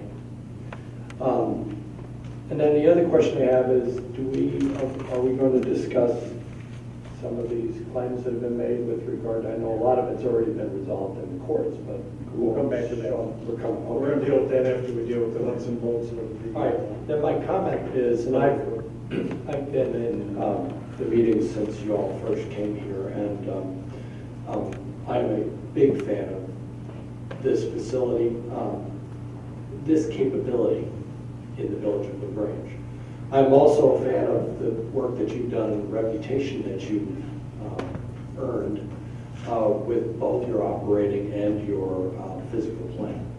You're being congratulated with that. You have a great reputation, both with communities as well as the state folks that review you. There's not enough of this in the area. I do have a question with regard to, you made a lot of mentions with regard to your neighbors at Plymouth Place. It would seem that you're a competitor of theirs. Could you explain that relationship on a business basis and also how you price versus perhaps them or others? Yeah, I guess we could be characterized as a competitor. Plymouth Place is essentially an entry fee. Their typical model is an entry fee community, continuing care retirement community. So residents will move in either as independent living or into the senior cottages. As they age in place and their needs increase, they can stay, move into assisted living or memory care or even skilled care, which Plymouth Place has. I do understand in talking with the executive director at Plymouth Place, at times they have done as a straight up rental, but that's not their typical model.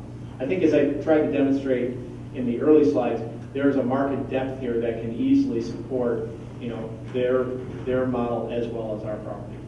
So unlike the entry fee model, which is a lot of money up front, for those at home that don't know what that means, yours is a rental basis? Right, straight rental basis, monthly leases. Wonderful. So a much lower entry fee, if you will. A nominal entry fee. Right. Lower hurdle to get in. Yes. I don't have to sell the family home necessarily. That's exactly correct. Great. Thank you. Very good. I'd like to go to page 6C58. I think it's a nice zoning analysis. It gives us the items that we need to address. In one column, we have the proposal. In the far right, we have the R8 residential family. So really, I want to kind of just go down this thing and see if the trustees have any questions, comments, or concerns for each item, and then go for the motion from there. First item of concern is height. The proposal is 61 feet, 5 stories, and 72 feet, 5 stories. So the R8 residential is 45 feet, 3 stories, adjustable for up to 90 feet. Are we? Any questions or comments on height? I'm good with that. I think in light of two reasons. One, the adjacent buildings are all nearly as high or higher. And two, the location takes advantage of the site slope and things like that. Very good. Next issue of concern is, and these will, if you could put the site plan back up, that'd be great. The front yard, side yard, and rear yard setbacks, I guess, or side yards, I should say, are the issue. The proposal is for 0 on the south, which is considered the front yard, and the R8 calls for 37 feet. So that's the discrepancy there that we've talked about. That's the one that bothers me. The one on the north where the proposal's for 31 and the R8 calls for 37.7, we're close enough on that. But the one on the front yard, which is the south side of the building, is my concern. It seems like we're just really crowded there. That's where the traffic's going to be. That's where the parking's going to be. That's where the pedestrian traffic's going to be. Coming from that parking lot into the building. So that to me, yeah, brush showing, because showing is the piece. That's the piece that I have concern. Anybody else got that, or that doesn't make Yeah, Trustee Lang, yeah, thanks. And it's actually something I didn't even realize. It looks like actually the building extends out over the property line with their roofing. And I think that's really a problem. But not only should I think that the structure be pulled back, the fence pulled back, at least consistent with the main building line, I think would make a lot of sense as a minimum. So we can't even legally allow them to extend over their property line, correct, Councilor? We have not analyzed that, but it is not extending over public property. I don't believe we extend beyond the property line. Our fence line at the assisted living courtyard is just inboard of the property. What's the dotted line of the eave of the roof, I think, over the sidewalk? Oh, that's the entry, that stops. Just at the entry, yeah. Just at the entry. Still over the property line. Yes, I mean, you're correct there.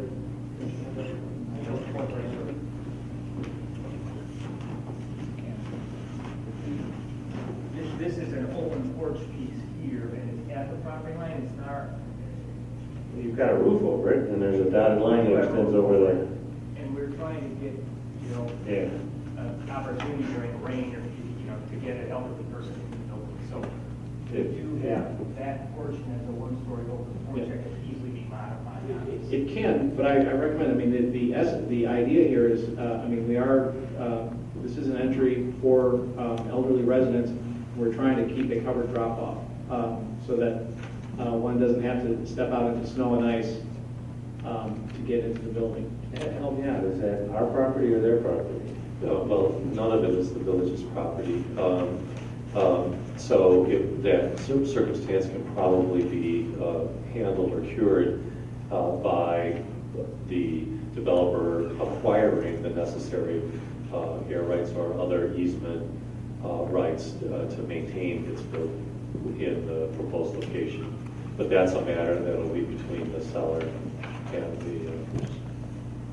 And they would have to come to us, though, with some proof of permanent ability to maintain that there without an argument with the adjacent property. So essentially the land that, and this comes a little bit to some of the questions that are raised by residents, is that the Shawmut right-of-way is, what is it? Help me out there. It's Park District property. And It is no longer right-of-way. It was vacated. It was vacated by the village. Many years ago. Yes. So it is not right-of-way anymore, it's property. And it's going to be used for this driveway, or it's called Shawmut Avenue Extension. But it is not a public right-of-way in any. So it's effectively their front yard, or not? Well, it's not, technically, under the zoning code, it is not their front yard, but technically it is fulfilling the purpose of access and a route to the parking lot, which the development doesn't. And it is enhanced as in the nature of public right-of-way with pedestrian sidewalks, plantings, and then, of course, the extension into the park. And the zoning implications for us are they could do anything the Park District agrees to. If they wanted to build out a portico share across there, that would be okay? No, the Park District's property can be used for what the open space district allows it to be used for. And so it is not a free-for-all for the owner of adjacent property to build whatever it wants over the Park District's property, which will remain purposefully in the open space district. So that takes me back to the roof overhang. We've got 2 feet of building hanging over that property line. Well, that's the matter we addressed. And according to what you just said, it cannot be given back as a portico share or something like that. No, I thought that I said that it could probably be cured if the Park District were to grant property rights sufficient to maintain that extension of the building over the property line into the Park District's property. For example, an easement allowing a 2-foot encroachment. If that becomes the stumbling block, we can agree to pull it back, but I do feel that that's a loss to the property and to the residents. Well, let me suspend here for a second and go back to Trustee Langen on the bigger question about your concerns on the south. Yeah, the front yard, I mean, I'd like to see the whole thing at 10, 12 feet. You know, that's I think it calls for 30, 37, and you know, at least 10, 12 feet to open something up. I know that, to me, I'm just concerned about that whole corridor. It's just too much going on and too crowded a spot. We've done that shoot. That's my issue. How wide's the sidewalk? 6. Typical 5-foot sidewalk. 5, and then if we had planting or anything else, is You've got about a 10-foot. You mean, I'd like to Look at the dimensions in a second. And are you suggesting, just so we're clear, that the entire property be shifted to the north? I don't think you can. I don't think that you can shift it to the north, because I think that the other we refer to it as the rear yard is tight, and for police and fire vehicles, those are tight turns, and that was a conversation we had just around getting access around the entire building. That was part of the conversation with the planning commission.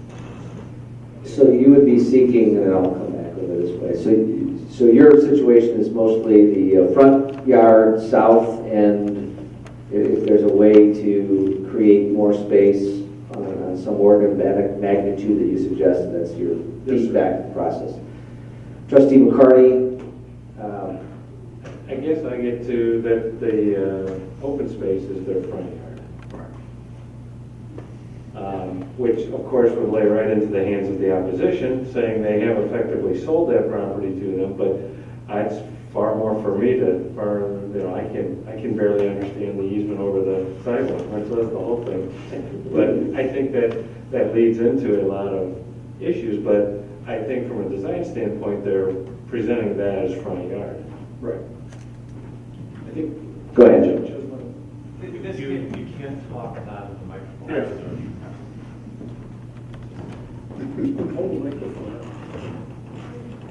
And we understand the applicant's desire to have it covered senior access, so we're again having an open discussion here. Go ahead. This diagram gives a little better snapshot. The portion of the building that does not have a front yard setback is that open porch at the front door. You The can memory remove care. you can remove the microphone and talk. The memory care portion of the building does have a setback. Okay, duly noted. And then, of course, I'm going to tell you it's in the range of 10 to 11 feet. We have that someplace, but I don't have it here with me tonight. So there is a setback here, then there's a deeper setback, then there's no setback as shown currently for the porch covering to get people in and out of their vehicle. Then there's a 60-foot courtyard, and then we're back to, for the narrow section of the building, we're back to that same, we basically taken the towers line and come straight to the east. And then we are compliant back here. So there's some setback for most of the building. There's no setback for the little entry porch piece. Okay. Trustee Lyon, let's go to some of the next provisions, and we will come back to that point. We'll revisit that point, but duly noted. Okay, then we've got rear yard is, as I said, 31 feet. Nobody has an issue with that. So then we're lot coverage. 60% is what our 8 calls for, 74% is what the proposal is. Big footprint.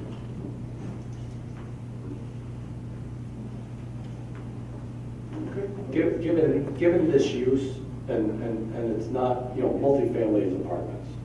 Given this use, and it primarily being single units, I don't have a problem with that. And I would echo what Trustee Holder said. That normally is a huge concern of mine, but I understand it in this limited context. Go ahead. Yeah, I also think, given the fact that they're actually not changing the runoff, that's a key component, so that's important. The question along those same lines is, though, who is responsible for maintaining Shawmut and that portion of their that are on there? It is true that the ordinance doesn't specifically address it, but the ordinance does require a development agreement. In that development agreement, one of the elements of the development agreement will be for covenants to be placed both on this development and, if necessary, on adjacent property to be sure that all future transferees and assignees in the Park District itself are aware of the fact that this is not public right-of-way, will not be maintained by the village, but the village will, but they are required to maintain it in good condition at all times, and the village will have a remedy if that doesn't happen of stepping up, going in, doing the work, and being reimbursed for the work, and if it's not promptly reimbursed, then to have the opportunity to lien the property, the affected property, for those costs. It is quite similar to provisions that that the village has negotiated and included in the project declaration for the Uptown Grange project, and similar to provisions that will come before the board for approval for the Fort South Ashland project as well. Question. Thank you, Trustee Kugler, or Trustee McCarty. I have one more question. Go ahead. Chief Gay, exterior access, ambulance, fire, you originally had concerns about that? Are those to your approval? Yeah, I have voiced my concerns at the Plan Commission with delivery trucks around back and for access for our vehicles, mainly ambulances to get around. Once we package the patient and remove them, we don't need to be driving around the building and having to back up. So I was going to ask the you have the coverage there, but that street or that road is minimally 20 feet wide? Yes, we 20 feet wide. Right. To allow an ambulance to get around the truck that would be parked. That would suffice our needs at that point. Great, thanks. Thank you, Trustee Holder. Minimum dwelling size, I don't think anybody has an issue with that, so we're all good. So, no one's got the issue with setbacks, so I'm One other, no, I agree. As minimum, the fence needs to be pulled back off the property line. But other question regarding parking. Your leases have restrictions against any cars? No, we don't specifically, but a resident who's moving into assisted living would not be a driver. We don't specifically exclude them. Where would they park if they had a car? They wouldn't be moving into assisted living. I mean, if you're still driving, you're not living in assisted living, that you would not want to take this. How do we protect ourselves from that? Do we point out that, like we did with the one downtown Grange, that public parking is not available in any form for anyone from that? Can we add that covenant? Because what? There's public parking right next door. Yeah, but my concern would be somebody that loves their vehicle and decides to park it. You know, they say, hey, I love this car, it's coming with me. Well, and I don't have any place else to keep it because I'm moving in here. Is that a domain of the redevelopment agreement, or? Well, that'd be an independent living situation. It can be handled, but I think that the staff would really, would want to know what the will of the board is. Okay. There are any number of ways you can do it. We understand what you're telling us. We have an issue in the Grange sometimes called parking. It is something we need to manage. So you're making sense that somebody that would qualify to be in this facility would no longer be using a vehicle. And you've got employees too that would be handled by traffic or parking. So while we're on the subject, where is employee parking? Is it in the 66 space? Yes, it would be in the 66 space. Our calculation is the maximum employee demand at any one time is at the end of the evening overnight shift and the beginning of the morning shift, where you have some overlap, and we would be roughly 25 spaces for staff. Mark Berkland's asked a question of the sense of the board then.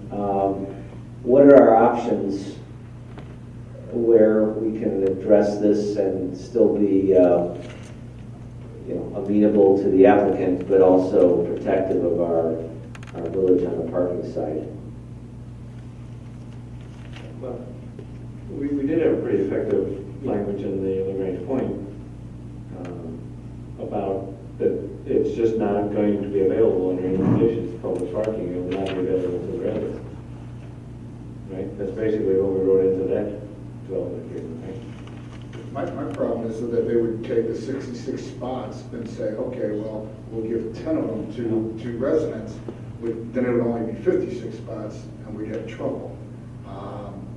In that line, is there the availability, if a couple wanted to move in, only one that needed the care that you provide, the other not needing the care?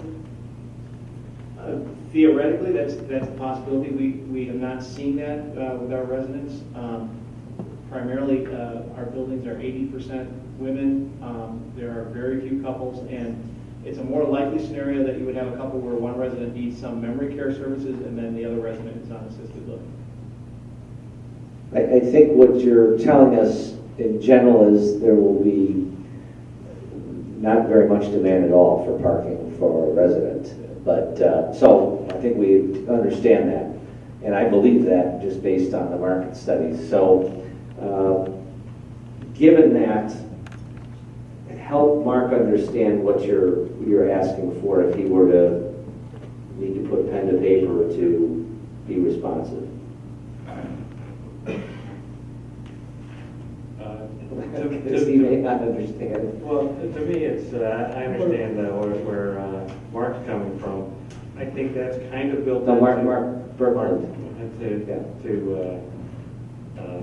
Trustee Kukler's point, they could still allow residents, but there is some, in the calculation for parking, there is some minimal resident parking in there. And as evidenced by the numbers, that they're roughly 25, meaning you're gonna have 12 a shift, and at the changeover, you've got 12 coming and 12 going. So they're taking up 25 car spaces. Yes, that's not quite correct. You have about 5 or 6 leaving after the night shift, and you have the bulk of your day shift coming in the morning. So that's where we get about 20 coming in and 5 leaving, so that's where you get to 25.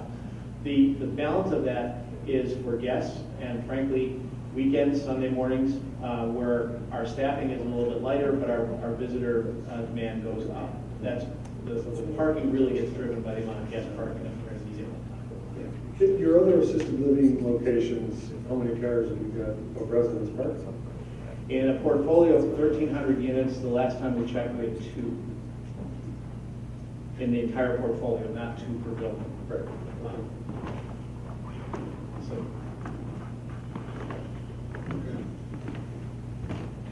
So for me, I would just like to see the restriction that the Grange parking won't be available for the way we've done it to other things. Okay. yeah, we have no objection Okay. Mark, Brooklyn, do you understand? Are we gonna go towards some of the legal issues that we want to ask? I have some general questions. I don't know if this is the time to ask them, if there's another time Yes. that they're supposed to be asked. Where do the residents go after they progress out of the skilled care? We do not provide skilled care. We're not a nursing home. So where do they go when they need skilled care? They would go to a nursing home. We establish relationships with all the skilled care facilities in the area to provide those services if necessary for the residents. And what's the proposed rate? For the 1-bedroom apartments, we're at $5,100 per month. That would be the core unit. That would be full services and including healthcare loans.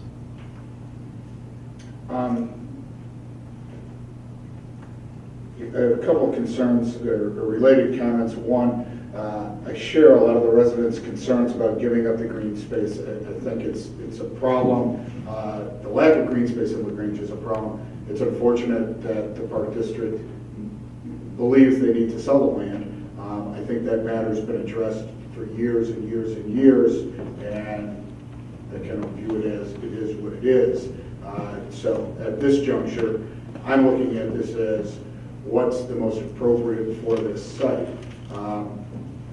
I believe that the Uptown LaGrange piece of the puzzle is going to add a lot of traffic problems. I've said that repeatedly. That's why I like this project, in that it's not going to greatly impact the traffic flow. Quite frankly, it may be one of the only projects that would be appropriate.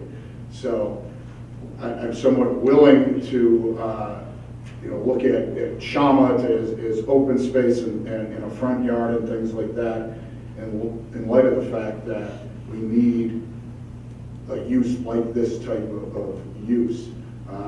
So those are my comments on that. I did have a question for staff, and that had to do with the financial contributions. I guess I haven't been a party or really seen how that was negotiated and how those came to be, why they were focused on certain things and the amounts and things of that nature.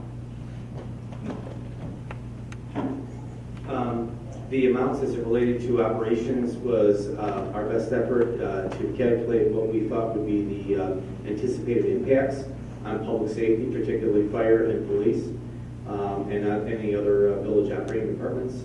So that's, and what we did is we then compared what our data showed for these type of facilities in LaGrange, and then compared that to pathway facilities in the Chicago metro area, and the difference, the incremental difference, which was an increase, is what we use as the factor for determining, okay, then you have to pay us that increment above. what we currently experience in other similarly situated facilities in the Grange. Has the board been provided with that breakdown? I don't recall. Yeah, I believe it was in one of the memos. Yeah, we've been working on this project for over a year, so it may have been at the initial onset of the project. Thank you. Other questions? Why don't we, for the purposes of, we can certainly keep the discussion going, I would seek a motion and then continue with the discussion. I move to approve an ordinance approving development of the property at 35 Shawmut Avenue, including rezoning of the property at 35 Shawmut Avenue into R8 Multiple Family Residential District from the OS Open Space District, special use permits for an assisted living facility and planned development, site plan approval, a design review permit, plan development concept plans and final plans, modifications to specific provisions of the Grange zoning code to authorize construction of the project as presented, and numerous conditions as stated in the ordinance, including, among other items, the requirement for a completed development agreement. Second. It's been moved and seconded. Continuing with the discussion. Go ahead. I want to make a comment following up on what Trustee Kukler said there with regard to the demise of more open land here in the Grange, where we don't have enough. I'm not sure we could ever have enough, frankly. But with the construction of Uptown LaGrange, this little parcel becomes orphaned.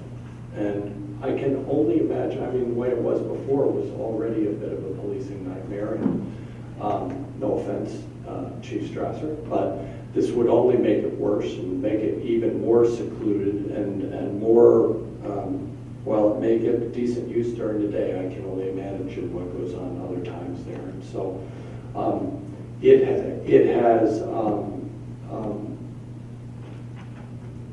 expired, if you will, with regard to its usefulness because of what's happened around it. And that is what it is. We can't undo that. So while I hate to see green space torn up, I think this is a great use for this. I agree with Trustee Kukler's assessment with regard to the offset and how much less traffic. I also think it's a great addition, not only in capabilities, as I said before, but also with proximity to Plymouth Place. And I really think it's a best and highest use for this property at this point. Steve McCarty? Also, relative to the open space issue, I think this parcel has been in play for at least 2 election cycles, probably 3 or 4. And I think if LaGrange had a more clear voice on what they wanted there, it would have been reflected in a different park board by now. And clearly it has not, and so I have to respect that, even though I personally agree that giving back park space is a difficult thing or the wrong thing to do. I echo the other trustees in that it is a great low-impact use for the land. I would like to see the fence pulled back, at least in line with the building, and I'd like to see the front porch pulled back, but I'm flexible on both of those. I think, yeah, the staff is going to need some direction on the overhang issue and the front porch issue in a moment. There was another question, I don't know if it was Tom who posed it. What was the question on section 2 or 3 versus section 1? There was something missing? Oh, I'm not sure exactly which one you're referring to.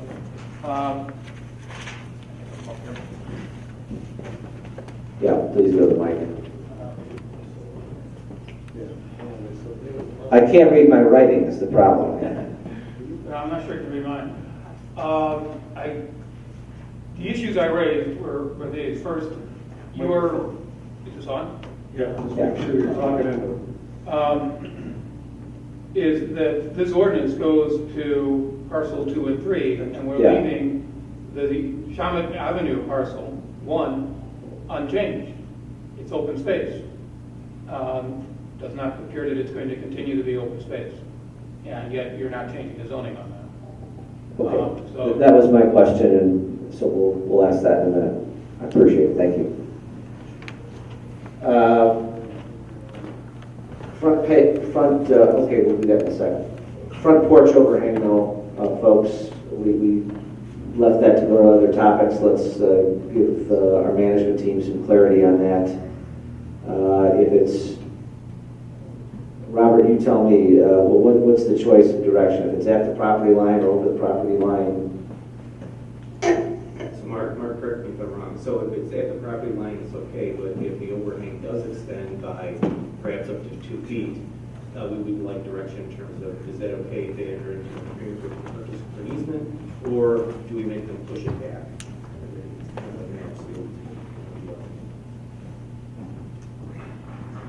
Yeah, for me personally, I have a problem establishing a precedent for zero lot line in the front yard in any condition like this, and regarding the fence and that front overhang.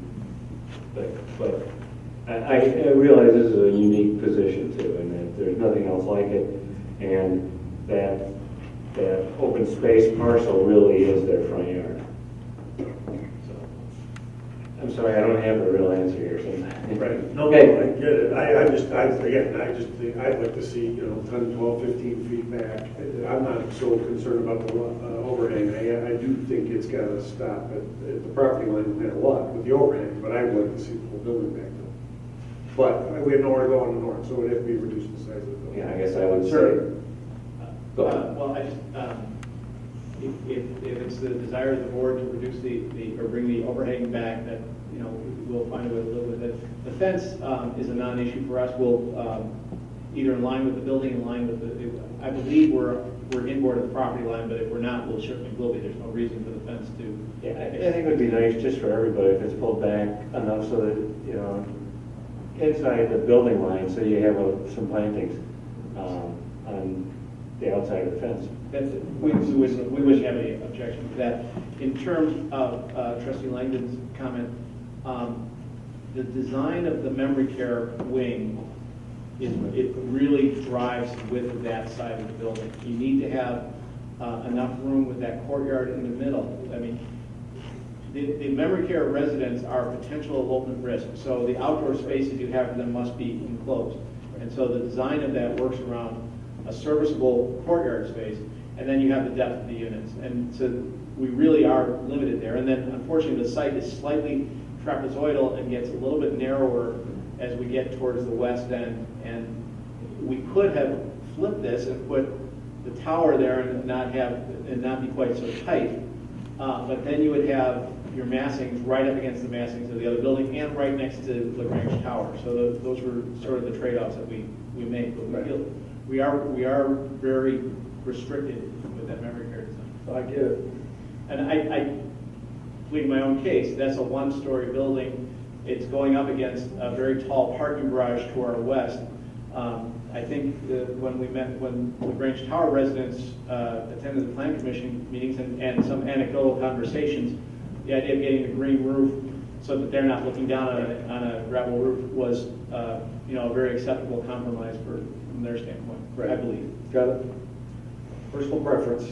And I guess, Trustee McCarty, I understand what you're saying. On the other hand, from my perspective, I would hate to approve or sort of engineer at the rostrum here something that prevented a dry, entrance, safe, covered entrance to a memory care facility. So I don't know if we resolved that here. Did we? Not really. I want to make sure I'm clear. We have a setback on everything except the drop off. Right? Yes, correct. So I see green there, I see space, I see court. So it's everything except where they put a cover so they get old folks in under a Yes. carport. That's correct. If that's the sin, I'm there. I'm okay with that. I'll drive it myself. I would support that as well. I think given the use of the facility, this is a very, very reasonable and appropriate use. Okay, other comments on that, board?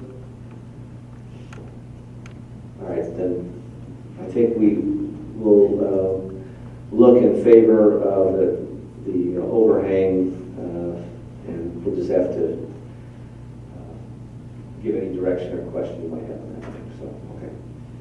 All right, and then there was a question when we spoke to Tom a moment ago about Article 1 and 2 and 3 in the open space concept. Yes, there's no purpose served for this development in changing the zoning classification for the former Shawmut right-of-way. That kind of infrastructure is permitted in the open space district. It's it's an element of what the park district has had for a long time and what it will keep. In terms of the rights that are required for the project to go forward, and of course the plans and all the engineering and design plans that have been submitted for the project will be binding on the project, and it will have to be developed just as it's being presented to you. So when the time comes for a building permit application to be filed with the village, and then ultimately for the village to issue a building permit, all of the rights, both from ownership or easement or two owners, whatever it takes, so that the village knows that there is a legal right for them to go forward and build the project that they're requesting a building permit to build, that is when all of this will be resolved. But in terms of that portion of this project being remaining in the OS Open Space District, it is not a violation of any zoning code standard. Other questions on the motion? Comments? I just have one other comment. Should this get approved, we know you've done a good job with Plymouth Place. It's not in LaGrange, it's in LaGrange Park, but we certainly call it part of our own. A lot of those residents are from LaGrange, many generations. A lot of their employees eat and dine and work in LaGrange, so we understand you know that, but we would be remiss if we didn't say that, again, should this get approved. And Tom, let me add to that. I thought that, in the plan commission process, I thought you and your team were very receptive to the folks from the towers as well as from Plymouth Place, and I appreciate that you were trying to work with the plan commission and make the project very acceptable to the community and very make it a part of that. I thought that was very helpful. Thank you. Thank you, Trustee Lane. Any other comments or questions on the motion? Seeing none, Mr. Clerk, roll call vote.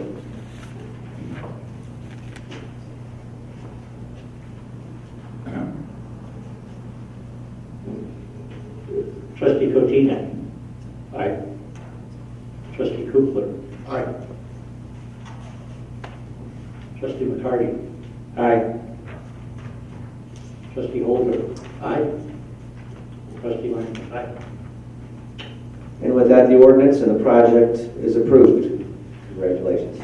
Thank you very much. I'd like to thank the village manager and planning department and village engineer for their work with us on this. They did a great job working with us. We appreciate it. Welcome. Thank you. Item number 7 this evening is the manager's report. Mr. Polipshin. No, there is no manager's report this evening, Mr. President.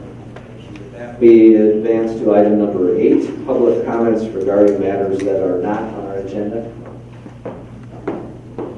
Long night. I'll try to be as brief as I can, though I tend to go over those.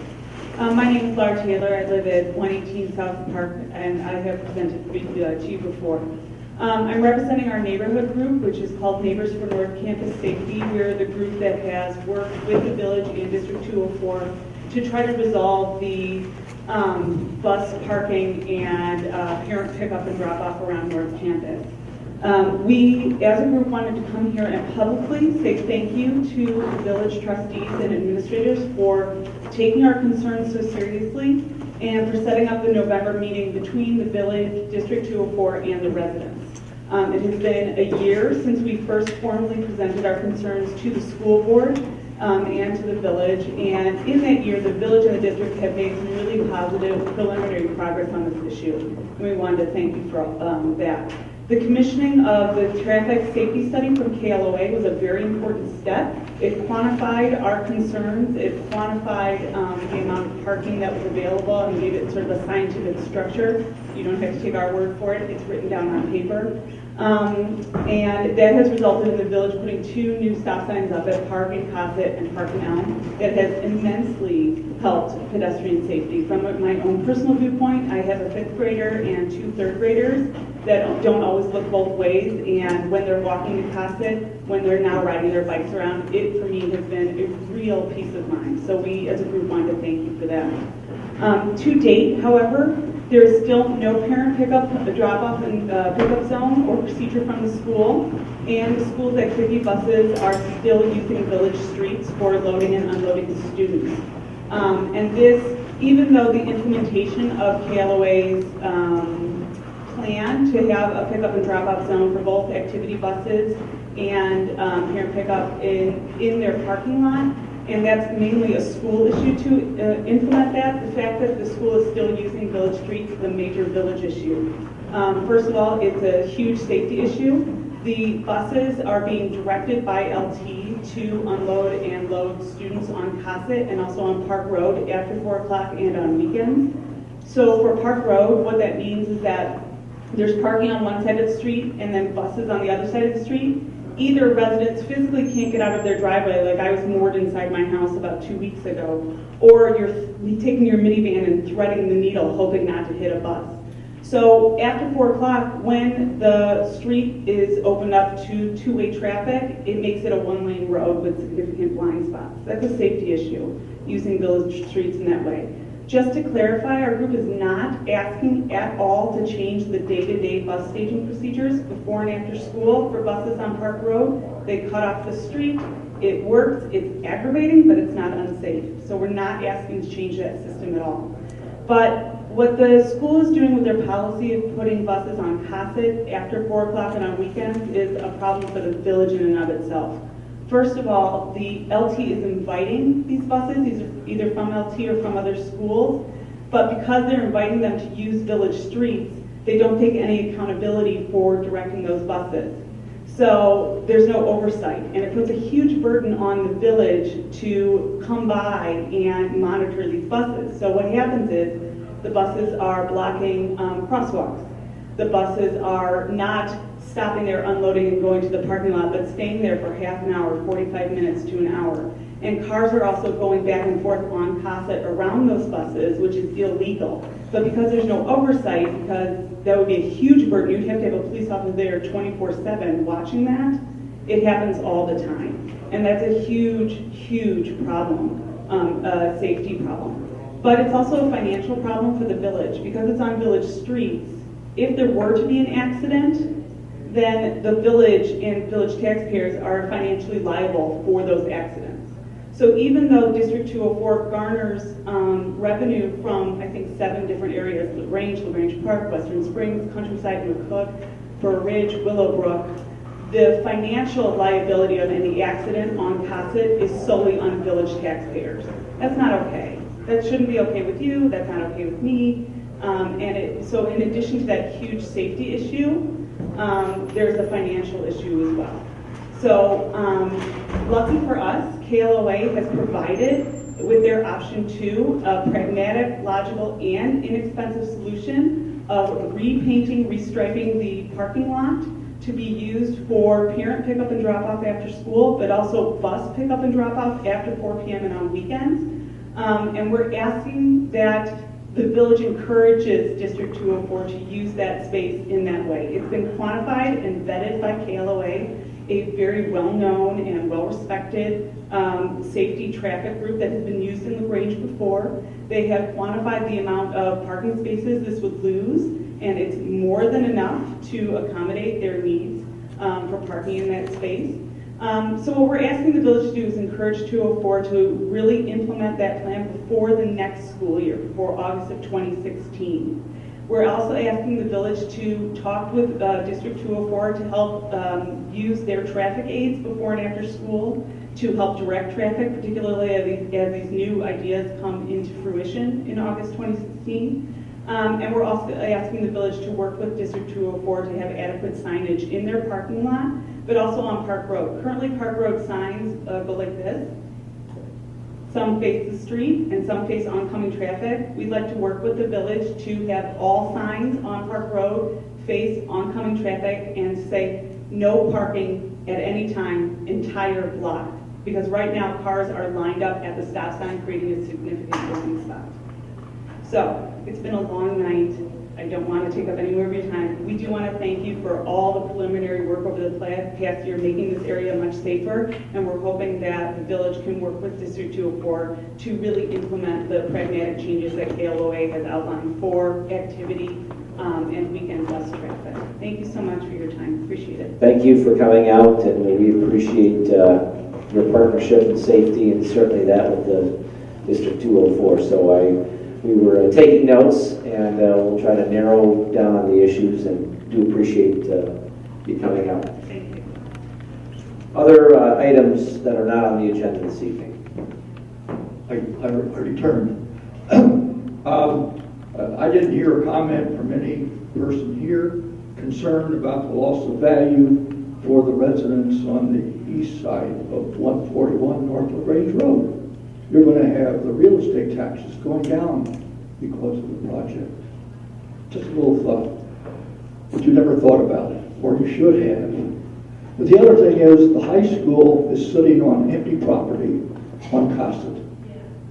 If you went to a tourist place and they had tour buses coming in, they are not downtown. There are specialized areas that might be 2 or 3 blocks away. Doesn't make any difference. They're not where the activities are. And the high school has no reason not to build parking areas for the buses on their own property, they own along Cosset. And also, same place to put drop off for the parents and things like that. They have the property. They have the money. They're sitting on $40, $50 million worth of reserves, so they don't have a lack of money. Thank you. Appreciate that, Orlando. Harlan raised his hand though because those properties are green space. I know. Thank you. Appreciate your point. All right, other matters that are not on the agenda. Comments, public comments. Trustee comments, item number 9. Seeing none, we have no business before closed session. Item 11, seek a motion to adjourn. So moved. Second. Moved and seconded. All those in favor, please say aye. Aye. Thank you. We are adjourned until April the 25th.